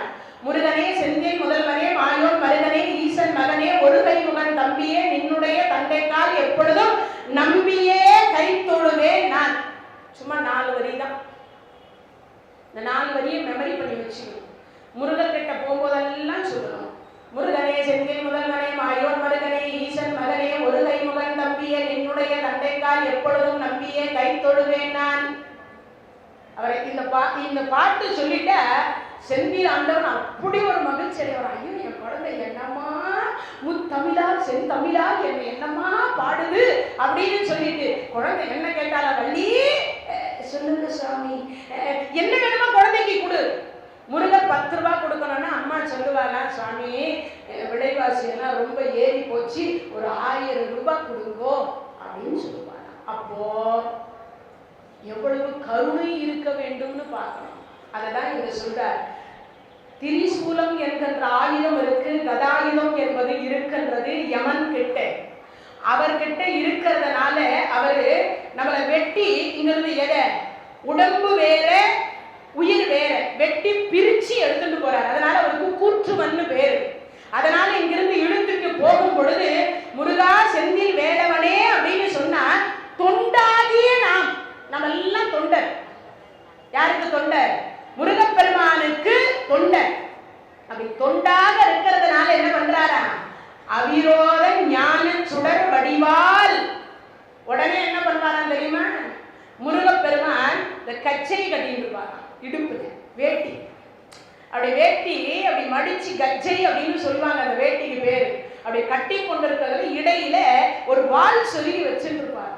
அப்படி அந்த வாளை உருவி ஒரு சடானி எடுத்து என்ன பண்ணுவாரா? யமனே என்ன தைரியம் உனக்கு, என் முருக அடியாரை நீ அதுவும் கதையை வச்சு கையில இருக்கக்கூடிய எது சூலாயத்தை வச்சு பாச கயிறை போட்டு இழுக்கிற ஏன் கண்ணு முன்னாடி என் அடியார் அப்படின்னு ஒண்ணு முருகரை பார்த்த உடனே பயந்து நடுங்கி இப்படி கையெடுத்து கும்பிடுவாராம். யாரு? பயந்து நடுங்கி கும்பிடுவாராம். ஏன் தெரியுமா? 33 தேவர்கள் என்று சொல்லக்கூடியவர்கள் சூரபதமனுடைய ஆட்சியில மணி அடிக்கிற வேலை செய்து கொண்டிருந்து அந்த மணி அடிக்கிற வேலையிலிருந்து விடுதலை படுத்தி தன் தொழிலை செய்ய வைத்த பெருமான் முருகப்பெருமான். சுவாமி உங்களுக்கு நான் நன்றி நன்றி கடமைப்பட்டிருக்கிறேன். நன்றி மறப்பது நன்றன்று நன்றல்லது அன்றே மறப்பது நன்று. இப்ப யாரு சூரபதமன் கொடுமையில இருந்து ஆட்சியில இருந்து காப்பாத்தினது யாரு? முருகப்பெருமான். அப்ப அவருக்கு நன்றி சொல்லணுமா இல்லையா? அவரை கண்டா இவர் பயப்படணுமா இல்லையா? பயப்படனா இன்னொரு சூரபதமன் கிட்ட கொண்டு போய் இவர் விட்டுருவார். இன்னும் ஒரு 60 லட்சம் ஆண்டு காலம் இவங்க துன்பப்படணும். அதனால பார்த்தாரு அந்த துன்பத்தை காட்டிலும் எவ்வளவோ மேலு. அது மட்டும் இல்ல, கடவுளை பார்க்கறது சாதாரண விஷயம் கிடையாது. என்னது? கடவுளை காண்பது சாதாரண விஷயமே கிடையாது. அது உத்தரமேரூர் திருப்புகழ் அப்படின்னு சொல்லக்கூடியதுல இருக்கு. அதை எப்படி சொல்றாங்க பாருங்க. சுருதி மறைகளில் 4 திசையில் அதிபர் முனிவோர்கள் துகளில் இருடி 7 பேர்கள் சுடர்மூவர் சொலவில் முடியில் முகியாத பகுதி புருடுசர் தொலைவில் உடுவி உலகோர்கள் மறையோர்கள் அரிய சமயம் 1 கோடி அமரர் சரணம் சதகோடி அறியும் அயனும் 1 கோடி இவர் கூடி அறிய அறிய அறியாத அடிகளை அடியேனும் கண்டேன்றார். புரிஞ்சுதான் நான் சொன்னது? ஏதாவது புரிஞ்ச மாதிரியே இருக்கு, புரியாத மாதிரி இருக்கு. சொல்ற பாருங்க. சுருதினா வேதம்னு அர்த்தம், மறைனா வேதம். சுருதி மறைகள்னா வேதம். 4 வேதம் பார்க்க முடியல. யார? முருகனே சிவனை. முருகனையும் பார்க்க முடியல, சிவனையும் பார்க்க முடியல. 4 திசையில் அதிபர்கள், அஷ்டதிக்கு பாலகர்கள். புரியுதா? இப்போ அஷ்டதிக்கு பாலகர்கள் யாரை பார்க்க முடியல? முருகனையும் சிவனையும் பார்க்க முடியல. முனிவோர்கள் பார்க்க முடியல. பல வருஷமா பல ஆயிரம் வருஷம் தவம் பண்றாங்க, அவங்களாலையும் பார்க்க முடியல. துகளில் இருடி 7 பேர்கள். யாரு? இந்த பிரம்மாவால பார்க்க முடியல, நாராயணனால பார்க்க முடியல, சூரியன் சந்திரனால பார்க்க முடியல, அவங்க எல்லாம் பார்க்க முடியல. சொலவில் முடிவில் முடியாத பகுதி புருஷர் நவநாதர். இந்த நவகிரகங்கள் இருக்குல்ல, அவங்களால யாராவது கடவுளை பார்க்க முடிஞ்சதுன்னா எல்லாரும் 1000 வருஷம் தவம் பண்ணதுக்கு அப்புறம் தான் கடவுள் காட்சி கொடுத்தார். எல்லாரும் 1000 வருஷம் தவம் பண்ணதுனாலதான் காட்சி கொடுத்தார். சனீஸ்வரர் 1000 வருஷம் தவம் பண்ணியிருக்கார். யமன் 1000 வருஷம் தவம் பண்ணியிருக்கார். அதே மாதிரி நவகிரகங்கள் எல்லாமே, சூரியன் ஒரு 1000 வருஷம் பண்ணியிருக்கார், சந்திரன் ஒரு 1000 வருஷம் பண்ணியிருக்கார், புத பகவான் ஒரு 1000 வருஷம் பண்ணியிருக்கார், செவ்வாய் பகவான் ஒரு 1000 வருஷம் பண்ணியிருக்கார், சுக்கிராச்சாரியார் ஒரு 1000 வருஷம் பண்ணியிருக்கார், ராகு கேது ஒரு 1000 வருஷம் பண்ணியிருக்கு. எல்லா வியாழ பகவான் பல 1000 வருஷம் பண்ணியிருக்கார். என்ன தட்சிணாமூர்த்தி உங்களுக்கு எல்லாருக்கும் தெரிஞ்சிருக்கும். தட்சிணாமூர்த்தி வேறு, குரு பகவான் வேறு. குரு பகவானுக்கு நவகிரகத்தில் இருக்கக்கூடிய வியாழ பகவான் என்று சொல்லக்கூடிய குரு பகவானுக்கு தட்சிணாமூர்த்தி குரு. தட்சிணாமூர்த்தி வேறல்ல, சிவன் வேறல்ல. தட்சிணாமூர்த்தி வேறல்ல, சிவன் வேறல்ல. சனகாதி முனிவர்களுக்கு உபதேசனை செய்வதற்காக தட்சிணாமூர்த்தி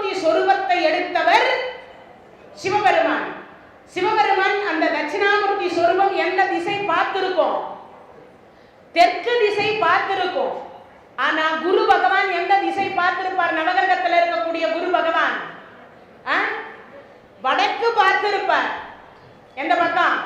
வடக்கு பார்த்திருப்பார். நவகிரகம் இருக்கா பாருங்க நல்லா போய். குரு பகவான் எந்த பக்கம் இருப்பார்? எந்த பக்கம் பார்த்திருப்பார்?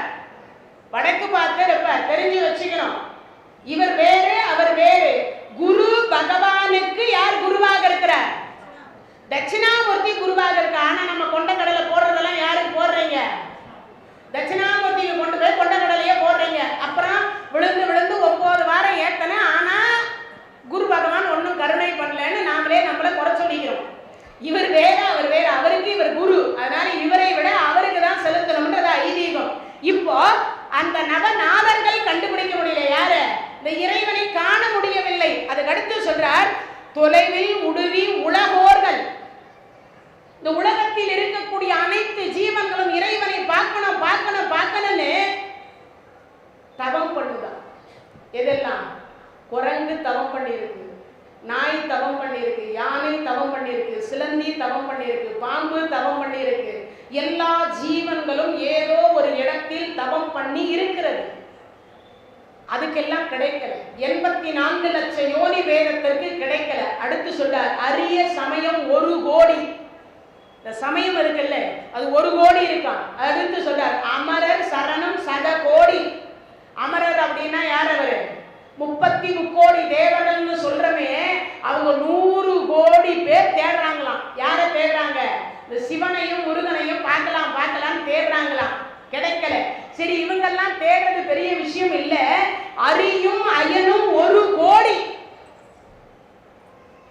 அரியாக இருந்து 1 கோடி அரி தேடுறாங்க. யார? சிவபெருமான பார்க்கறது. இல்லைன்னா 1000 வருஷம் திருவண்ணாமலையில தேடி இருப்பார. ஜோதி சொரூபத்தை திருமுடியும் திருவடியும் கண்டு வாருங்கள் சொல்லும் பொழுது இவரும் அவரும் வராக அவதாரத்தை எடுத்துக்கொண்டு அவர் பூமியை குடைந்து தேடினார். அன்ன பறவையாக இருந்து அவர் தேடினார். 1000 ஆண்டு காலம் தேடியும் இறைவன் காட்சி கிடைத்ததா? கிடைக்கல. அதுதான் சொல்றார், அரியும் அயனும் 1 கோடி இவர் கூடி அறிய அறிய அறியாத அடியார்கள் அடியே. அப்போ எப்பேற்பட்ட இறைவன் யோசிக்கணும். ஆனா நமக்கெல்லாம் என்ன பண்றாரா? எளிமையா கூப்பிட்ட உடனே என்ன பண்றார்? கட கட கட கட கட கட ஓடி வரா.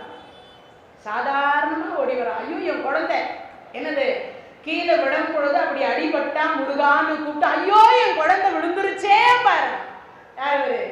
முருகப்பெருமான் ஓடி வந்து மருந்து கொடுப்பா. நான் வலி இருக்கிறேன், குழந்தை விழுந்துருச்சுங்க, வலி எப்பொழுது துடிக்கும் தெரியுமா? வலினா என்னன்னு எனக்கு தாங்க தெரியும். ஏன்னா அவ பூலோக பெண், அதனால அவளுக்கு தான் தெரியும். அதனால ஓடி வருவாளா. அதனால சொல்றார், தண்டாயுதமும் திரிசூலமும் விழ தாக்கி உன்னை திண்டாட வெட்டி விழ விடுவேன் செந்தில் வேலவனுக்கு தொண்டாகி இருக்கணும். நம்ம எல்லாம் தொண்டரா இருக்கணும். நான் ரொம்ப நிறைய நேரம் சுவாமியை கும்பிடுங்கன்னு சொல்றேன். சதா சுவாமியே கும்பிடுங்கன்னு சொல்லல. நேரம் எப்ப கிடைக்குது? வாரியார் சொல்லுவார், குளிக்கிற அன்னைக்காவது போங்க கோயிலுக்கு. சில பேர் சொல்லுவாங்கல்ல, நான் வாரத்துக்கு 1 முறை தான், ஆடியோட ஆடி, அமாவாசையோட அமாவாசை, தீபாவளியோட தீபாவளி, பொங்கலோட பொங்கல், அப்படிதான் குளிப்பேன். அப்ப என்ன பண்ணலாம்? குளிக்கிற அன்னைக்காவது கோயிலுக்கு போகும். உண்டா இல்லையா? குளிக்கிற அன்னைக்காவது கோயிலுக்கு போகணும். முஸ்லிம்கள் ஒரு நாளைக்கு 5 வேளை அவர்கள் தொழுகை நடத்துகிறார்கள். ஞாயிற்றுக்கிழமையான பைபிளை தூக்கி கொண்டு அவர்கள் சர்ச்சைக்கு போகிறார்கள். இந்து மதத்தில் மட்டும் நான் நீ வந்தாலும் சரி வரவில்லை ஆனாலும் சரி நானே உன்னை தேடி வருகிறேன்னு சொல்லக்கூடிய ஒரே ஒரு மதம் எதுடான்னா இந்து மதம். ஏன் ஊரை சுத்துற சுவாமி உற்சவ மூர்த்திக்கு என்னங்க வேலைன்னு நினைக்கிறீங்க? இருக்கிற இடத்துல நான் வந்து தேடி வந்து திருவருளை தரேன்னு சொல்லி அவரே வீடு வீடா வராரா இல்லையா? ஆடி மாசத்துல அம்பாள் வராளா? உண்டா இல்லையா? இப்ப பாருங்க, நடராஜர் புறப்படுவார். உண்டா இல்லையா? ஆருத்ராவுக்கு புறப்படுறாரு. வைகுண்ட ஏகாதசி பெருமாள் வராரா இல்லையா? வைகுண்ட வாசல் வழியா எல்லாம் வாழ்றவங்க அத்தனை பேருக்கும் சொர்க்கம் கொடுக்குறாரா இல்லையா? அப்போ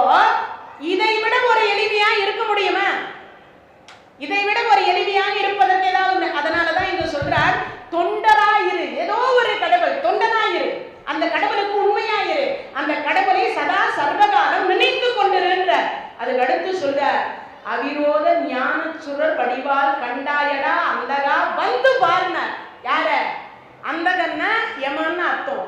டே யமனே வந்து பார், நான் யார் தெரியுமா? இப்பயும் நம்ம கையில பதவி இருந்தா ஆமா. நான் ஒரு கோயிலுக்கு சாமி கும்பிட போனேன். அங்க ஒரு ஆள்கிட்ட சுவாமி வந்து பொறுப்பு கொடுத்துக்கிறார். உள்ள போய் கருவறையில சுவாமி கும்பிட்டு நானும் ஒரு அம்மாவும் வெளியில வரோம். அந்த அடியார் சொல்ற, ஏன் எல்லாரையும் வெளியே தள்ளி கதவை சாத்து. என்ன பண்றது?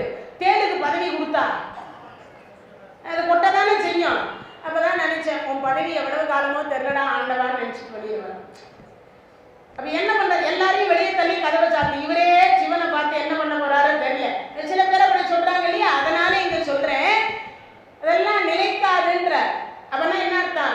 யமன் கிட்ட சண்டை போடலாம்ன்ற. வந்து பார், சற்று என் கைக்கு எட்டவேன்னா, என் மேல நீ கைய வச்சியனா உன் கையை இருக்காதுன்ற. யமன் கிட்ட இவ்வளவு தைரியமா யாரால சண்டை போடும்னா, முருக அடியார்கள் ஒருவரால் மட்டும்தான் அந்த சண்டையை போட முடியும். வேற யாராலையும் போட முடியாது. வேற யாராலையுமே போட முடியாதுன்றார். அதுக்கு அடுத்து 26வது பாடல். நீல சிகண்டியில் ஏறும் பிரான் எந்த நேரத்திலும் கோல குரத்தியுடன் வருவான். குருநாதன் சொன்ன சீலத்தை மெல்ல தெரிந்து அறிவார் சிவ யோகிகளே. காலத்தை வென்று இருப்பார் மறிப்பார் வெறும் கருமிகளே. ரொம்ப அருமையான பாட்டு. இது என்ன தெரியுமா? இங்க நீல சிகண்டியில் ஏறும் பிரான் எந்த நேரத்திலும் கோல குரத்தியுடன் வருவான். வள்ளியம் பிராட்டியோட வருவார். சரி, அப்படி வருகிற பொழுது எப்படி வருவார்னா, சாதாரணமாக வரமாட்டாரா. குருநாதன் சொன்ன சீலத்தை மெல்ல மெல்ல தெளிந்து அறிவார் சிவயோகிகளே. சுவாமி கும்பிட்டு வணங்கி திருவருள சேர்த்து வச்சுக்கணும். ஒண்ணு. இன்னொன்னு, குருநாதராக வருவார். யார் வருவார்? முருகப்பெருமான் வருவார். என்னவாக வருவாரா? குருவாக வருவார். அதனாலதான் இந்த கந்தர் அனுபூதியில கடைசி பாட்டு ஒண்ணு இருக்கும். என்ன பாட்டு? கடைசி பாட்டு. குருவாய் வருவாய் உலகாய் இலதாய் மறுவாய் மலராய் மணியாய் ஒளியாய் கருவாய் உயிராய் கவியாய் விதியாய் குருவாய் வருவாய் அருள்வாய் குகனேபர். இந்த கடைசி வரி ஆதிசங்கரர்கிட்ட ஒரு அடியார் போய் எப்பயும் தொண்டு செய்துட்டு இருந்தார். எல்லாரும் ஒரு நாள் கேட்டார், டே உனக்கு என்னடா ஆசை அப்படின்னா. ரொம்ப நாளா ஒரு தங்க மோதிரம் போடணும்னு ஆசை சுவாமின்னா. ஒரு தங்கத்தை மோதிரத்தை கொடுத்தார். ஒரு 4 நாள் போட்டு அவர் முன்னாடி வந்து காட்டினார். 4வது நாள் வறுமை கொண்டு போய் அடகு கடையில வச்சுட்டார். அதுக்கப்புறம் பார்த்தா 4 நாள் இந்த பக்கமே வரல. அவரை கூப்பிட்டார், சுப்பிரமணியங்களா என்ன 4 நாள் அந்த பக்கம் காணும்? வணக்கம் சுவாமின்னும் போது எப்பயும் இப்படி கும்பிடுறது வணக்கம் சுவாமின்னார். இந்த கையை விரல மறைச்சிட்டு வணக்கம் சுவாமின்னார். அப்போ ஆதிசங்கரர் கேட்டார், என்னடா வணக்கம் வித்தியாசமா இருக்குன்னா. ஒண்ணும் இல்லை சுவாமி. சரி, நல்லா வணக்கம் சொல்லு. வணக்கம் சொல்லு. எங்கடா தங்கத்தை காண? தங்கம் இங்கு தங்கவில்லைன்னார். தங்கம் இங்கு தங்கவில்லைன்னார். கேட்ட அடுத்த வினாடி, இது என்னடா இது? நான் என்ன பண்றது? என் வறுமை அந்த மாதிரி இருக்கு. தங்கத்தை அப்படி வச்சு உண்மை பொய் சொல்ல முடியாது இல்லையா? மகானாச்சு பொய் சொல்ல முடியல. அப்ப பார்த்தா தங்கம் தங்கணும்னா என்ன சுவாமி செய்ய? ஒண்ணும் வேண்டாம். அனுபூதியில இருக்கக்கூடிய கடைசி பாடல்ல கடைசி வரிய புடிச்சுக்கோங்க. என்ன வரி? கடைசி வரி. குருவாய் வருவாய். நல்லா புரிஞ்சுதா உங்களுக்கு? குருவாய் வருவாய் அருள்வாய் குகனே. நீங்கெல்லாம் கூட உங்களுக்கு எல்லாம் கூட சீக்ரெட். அருணகிரி பெருமான் சொன்ன சீக்ரெட்டான மந்திரம் இதான். வருவாய் இல்லைன்னு கவலைப்படாதீங்க. அதுக்காக இந்த ஒரே வரியை படிச்சுட்டு வீட்டிலேயே உட்கார்ந்து இருக்காதீங்க. அவரா வீடு தேடி கூரையை பிச்சு தள்ளி கொட்டாரு. நம்ம வேலைக்கு போனா 10 ரூபாய் சம்பாதிச்சா அந்த 10 ரூபாயில சில சேமிப்புகள் பண்ணி நாம பலமாக வாழ்வோம்னு அர்த்தம். வேலைக்கே போகாம வீட்டில் உட்காந்துட்டு குருவாய் வருவாய் அருள்வாய் தருவாய்னெல்லாம் கேட்டு உட்காந்துட்டே இருந்தாலாம் கிடைக்காது. நம்ம உழைப்பும் இருக்கணும், இறைவனுடைய திருவருளும் கூட சேர்ந்து இருந்தா அந்த வருவாய் நல் வழிக்கு செலவாகுமே தவிர தீய வழிக்கு போகாதுன்னு ஒரு அர்த்தம். இன்னொன்று, சேமிப்பு கொஞ்சம் வச்சுக்கலான்னு அர்த்தம். கொரோனா மாதிரி 2 லெவல் வந்து லாக்டவுன் வந்தா என்ன ஆகும்? சேமிப்பை எடுத்து செலவு செய்வோம்னு அர்த்தம். அதான் அர்த்தம். அப்ப இங்க சொல்லுகிற பொழுது சொல்ற என்ன சொல்ற?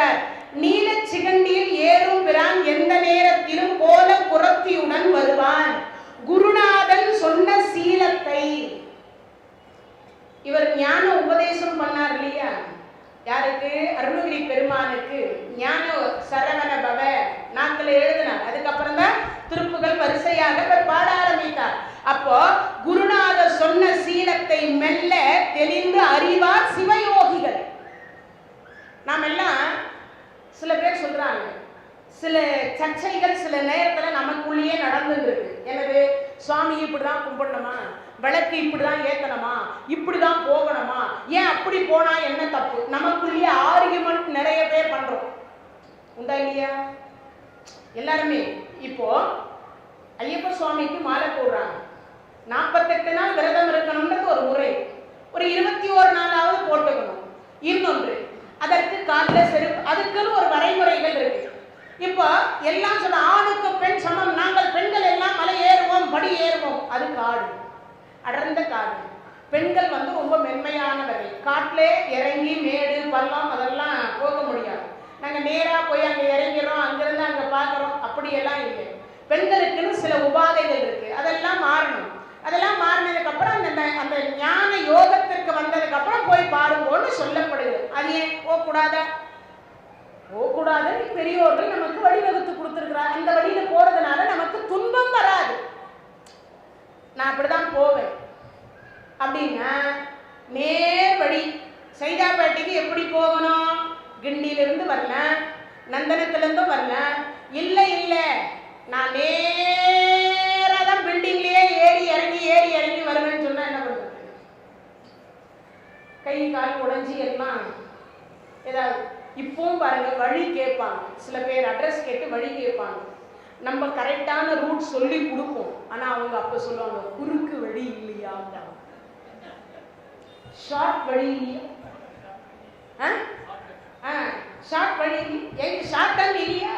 உடனே அந்த ஷார்ட் அந்த குறுக்கு தான் கேட்க தோணுதே தவிர நேர் வழிக்கு சொல்லி கொடுக்க வரதில்லை. அதை தான் இவரு என்ன சொல்றார்? குருநாதர் சொன்ன சீலத்தை மெல்ல தெரிந்து அறிவார் சிவயோகிகள். அப்பனா என்ன சொன்னோம்?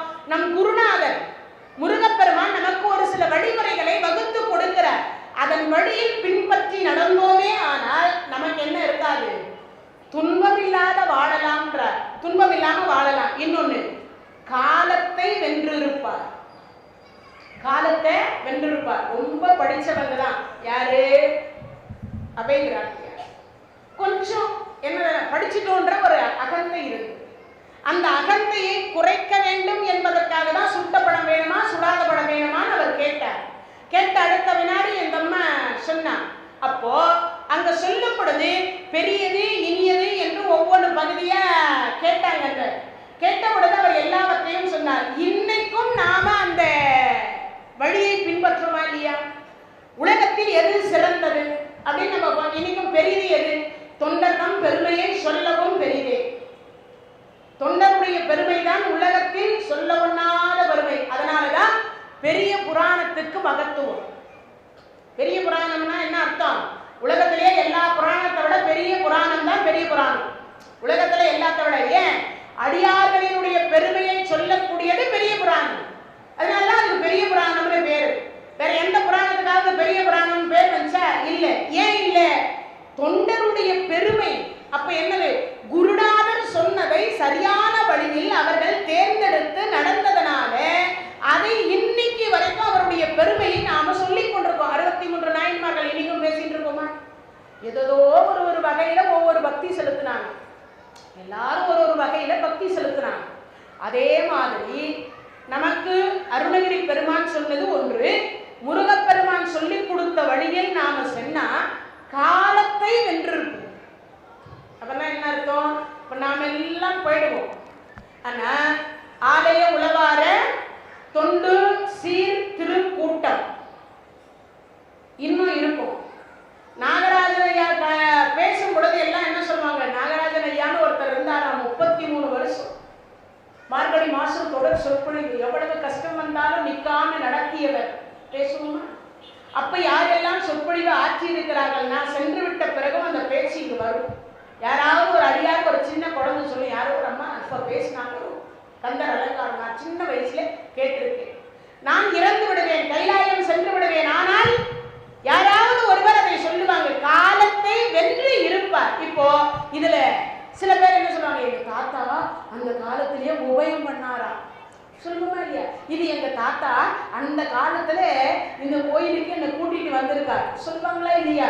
அப்போ காலத்தை வென்று இருப்பார். இவங்க எல்லாம் மறிப்பார் வெறும் கருமிகளே. இதுல இருந்து டிவி பார்க்கறது, செல்போன் பார்க்கறது, எப்ப பார்த்தாலும் சதா சாப்பிட்றது, இப்படி இருக்கிறவங்க எல்லாம் என்ன பண்ணாங்க, கருவிகள். அப்படின்னா என்ன அர்த்தம்? பிறந்தும் இறந்தும் பிறந்தும் இறந்தும் மாறி மாறி மாறி பிறப்பதே தொழிலாக வைத்திருக்க கூடியவர்கள் அப்படின்னு சொல்றார். அதனாலே எப்பொழுதும் நீல சிகண்டியின் ஏறும் பிரான் எந்த நேரத்திலும் யாரோட வருவார், கோல குரத்தியுடன் வருவார், வள்ளியம் பிராட்டியோட வருவார்.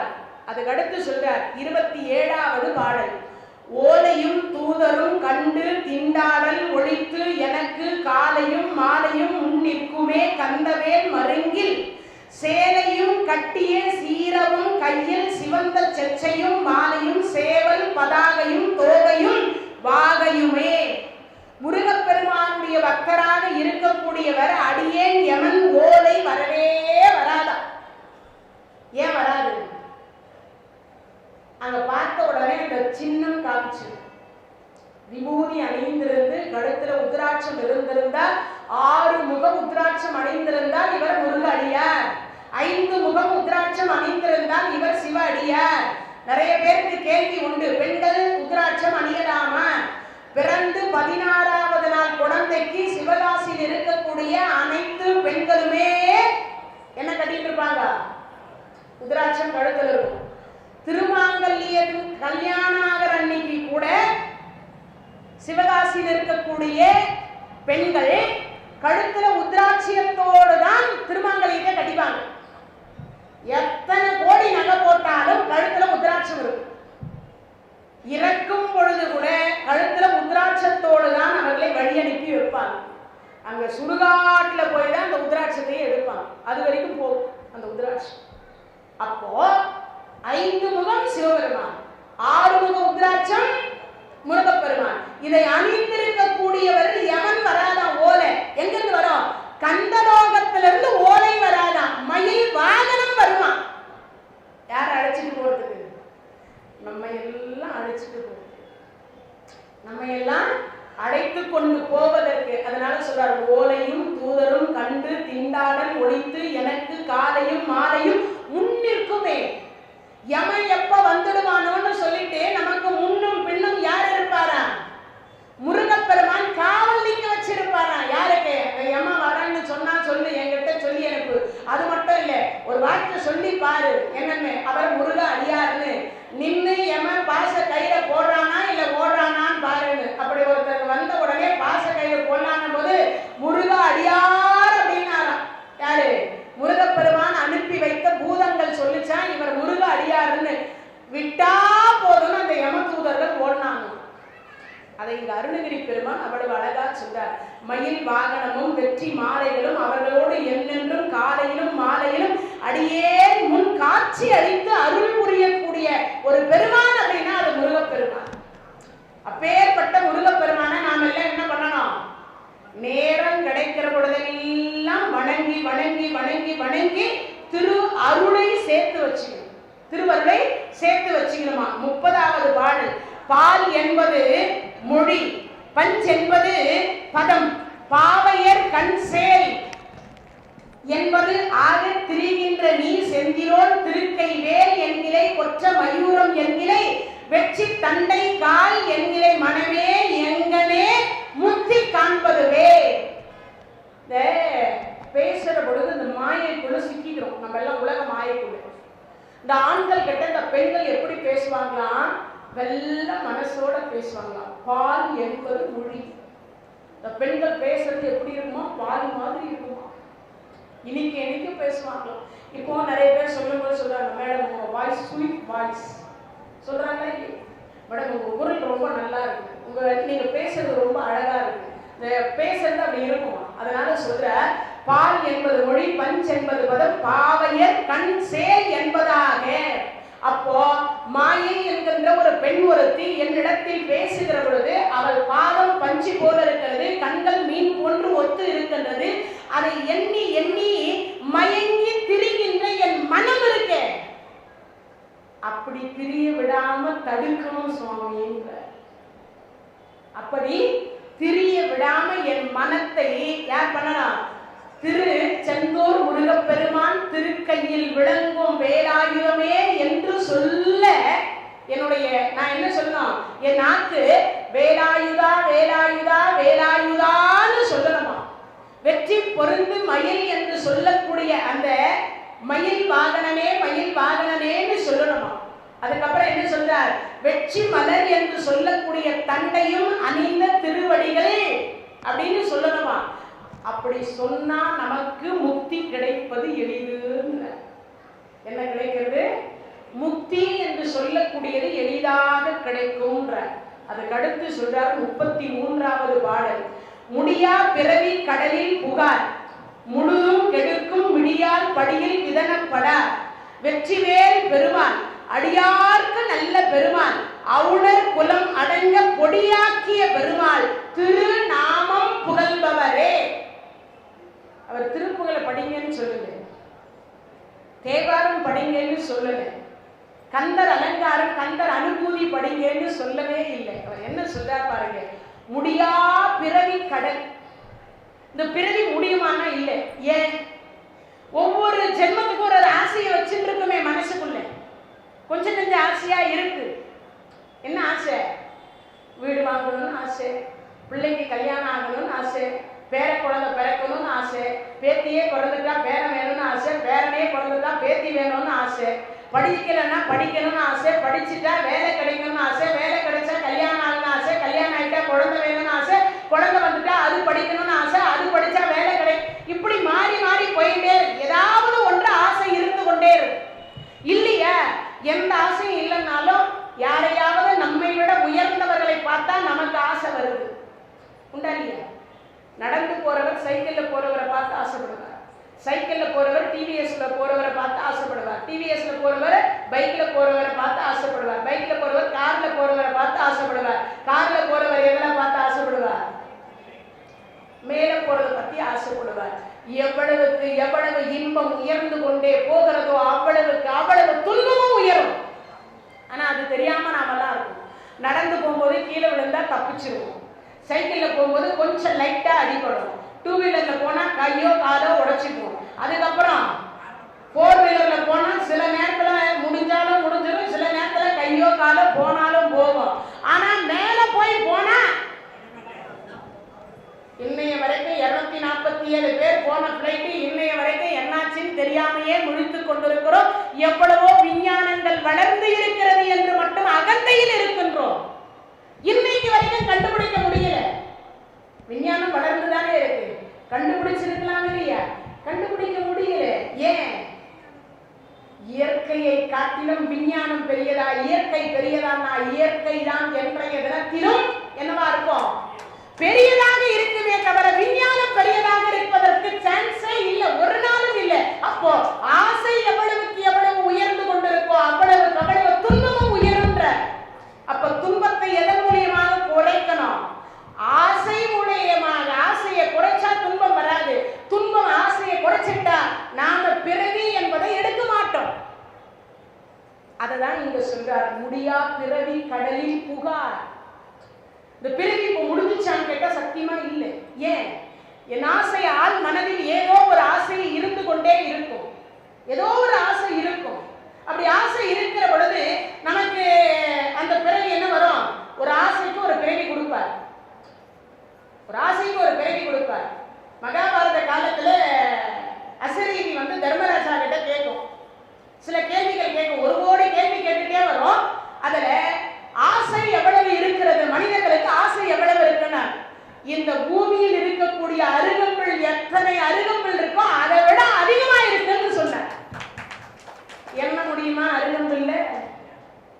முடியாதுல்ல. அப்ப அருகம்பிள்ளை காட்டிலும் ஆசை இருக்கா இல்லையா? இந்த உலகத்தில் இருக்க அருகம்பிள்ளை எவ்வளவு இருக்குன்னு எண்ணி பார்க்க முடியுமா? அதை காட்டிலும் மனிதர்களுடைய ஆசை அதிகமாக இருக்குன்னு சொன்னார். சொன்ன உடனே யமதர்மராஜா, அசரீதியா வந்திருந்த யமதர்மராஜா ஆச்சரியப்பட்டு போனார். என்ன இவன் கேட்கிற கேள்விக்கெல்லாம் அப்படியே அழுத்தம் திருத்தமா கரெக்டாவே சொல்றானேன்னு. அப்போ இங்க சொல்ற முடியா பிறவி கடலில் புகார். நம்ம கடல்ல போய் அதுல அழுந்தவே வேண்டாம். எது? பிறவி கடல், வெறும் கடல். கடலுக்குள்ள போனா ஆழம் தெரியுமா? எவ்வளவு ஆழம் இருக்குன்னு யாராவது சொல்ல முடியுமா? சொல்லவே முடியாது. அப்போ முடியா பிறவி கடலில் புகார், முழுதும் கெடுக்கும் விடியால் படியில் இதனப்பட. இன்னொன்னு தெரிஞ்சு வச்சுங்க, வறுமை கொடிது கொடிது. என்ன கொடிது? கொடிது கொடிது. முருகப்பெருமான தான் கேட்டார் அவை விராட்டியில. அவை விராட்டி யாரு? கொடிது என்ன? ரொம்ப அருமையானது. கொடிது கொடிது வறுமை கொடிது, அதனினும் கொடிது இளமையில் வறுமை கொடிது, அதனினும் கொடிது ஆற்றொன்னா கொடு நோய், அதனினும் கொடிது அன்பில்லா பெண்டி, அதனினும் கொடிது அவர் கையால் இன்புற உண்பது தானே. கொடிதிலே ரொம்ப மோசமான கொடிது அன்பில்லா பெண்டி. அவங்க கையால சாப்பிடுறதை விட உலகத்துல வேற கொடிதே இல்லைன்ற. கொடிது கொடிது இளமையில் வறுமை கொடிதுன்னு. அது மாதிரி இங்க சொல்ற என்ன சொல்றாரு? முடியா பிறவி கடலில் புகார், முழுதும் கெடுக்கும் மிடியால் படியில் விதனப்படார். வறுமையே வராதாங்க. என்ன சொன்னான்? முருக நாமம் சொன்னான். நான் சொல்லல, கடைசியா பாருங்க, மிடியில் படியில் விதனப்படார், வெற்றிவேல் பெருமாள், அடியார்க்கு நல்ல பெருமாள். உலகத்துல அடியாருக்கு ஒரு பெருமாள் நல்ல பெருமாளா இருக்கிறார் அப்படின்னா அது முருகனை தவிர உலகத்துல வேற கடவுள் இல்லையா? முருகனை தவிர. ஏன் எப்பயும் முருகான்னு சொன்னா என் குழந்தை என்னமோ தெரியல, என்னையே கூப்பிட்டு இருக்கான், என்ன காரணமோ தெரியல, ஒருவேளை எதுக்காக கூப்பிடுறான்னு உடனே என்ன பண்ணுவாராம், என்னன்னு போய் ஆராய்ச்சி பண்ணுன்னு சொல்லி உடனே அனுப்பி வச்சு அனுப்பின அடுத்த வினாடி பார்ப்பாராம். அங்கிருந்து வந்து சொல்லக்கூடியவர்கள் கிட்ட சொல்லுவாராம், இதுக்குதான் சுவாமி அவர் கூப்பிட்டார். அப்படியா வள்ளி, புறப்படலாமா? சுவாமி எங்க? உன் பையன் தான் கூப்பிட்டு இருக்கான், உன் பெண் தான் கூப்பிட்டு இருக்கான். அப்படியா சுவாமி, இதை வர்றேன் அப்படின்னு என்ன பண்ணுவாராம், கட்டி கொண்டிருக்கக்கூடிய புடவைய அப்படி வாரி எடுத்து சொருகிட்டு புறப்பட்டுருவாராம். அது முழுசா கூட கட்ட மாட்டாளாம். யாரு? அப்போ எவ்வளவு கருணை இருக்கணும்னு பாருங்க.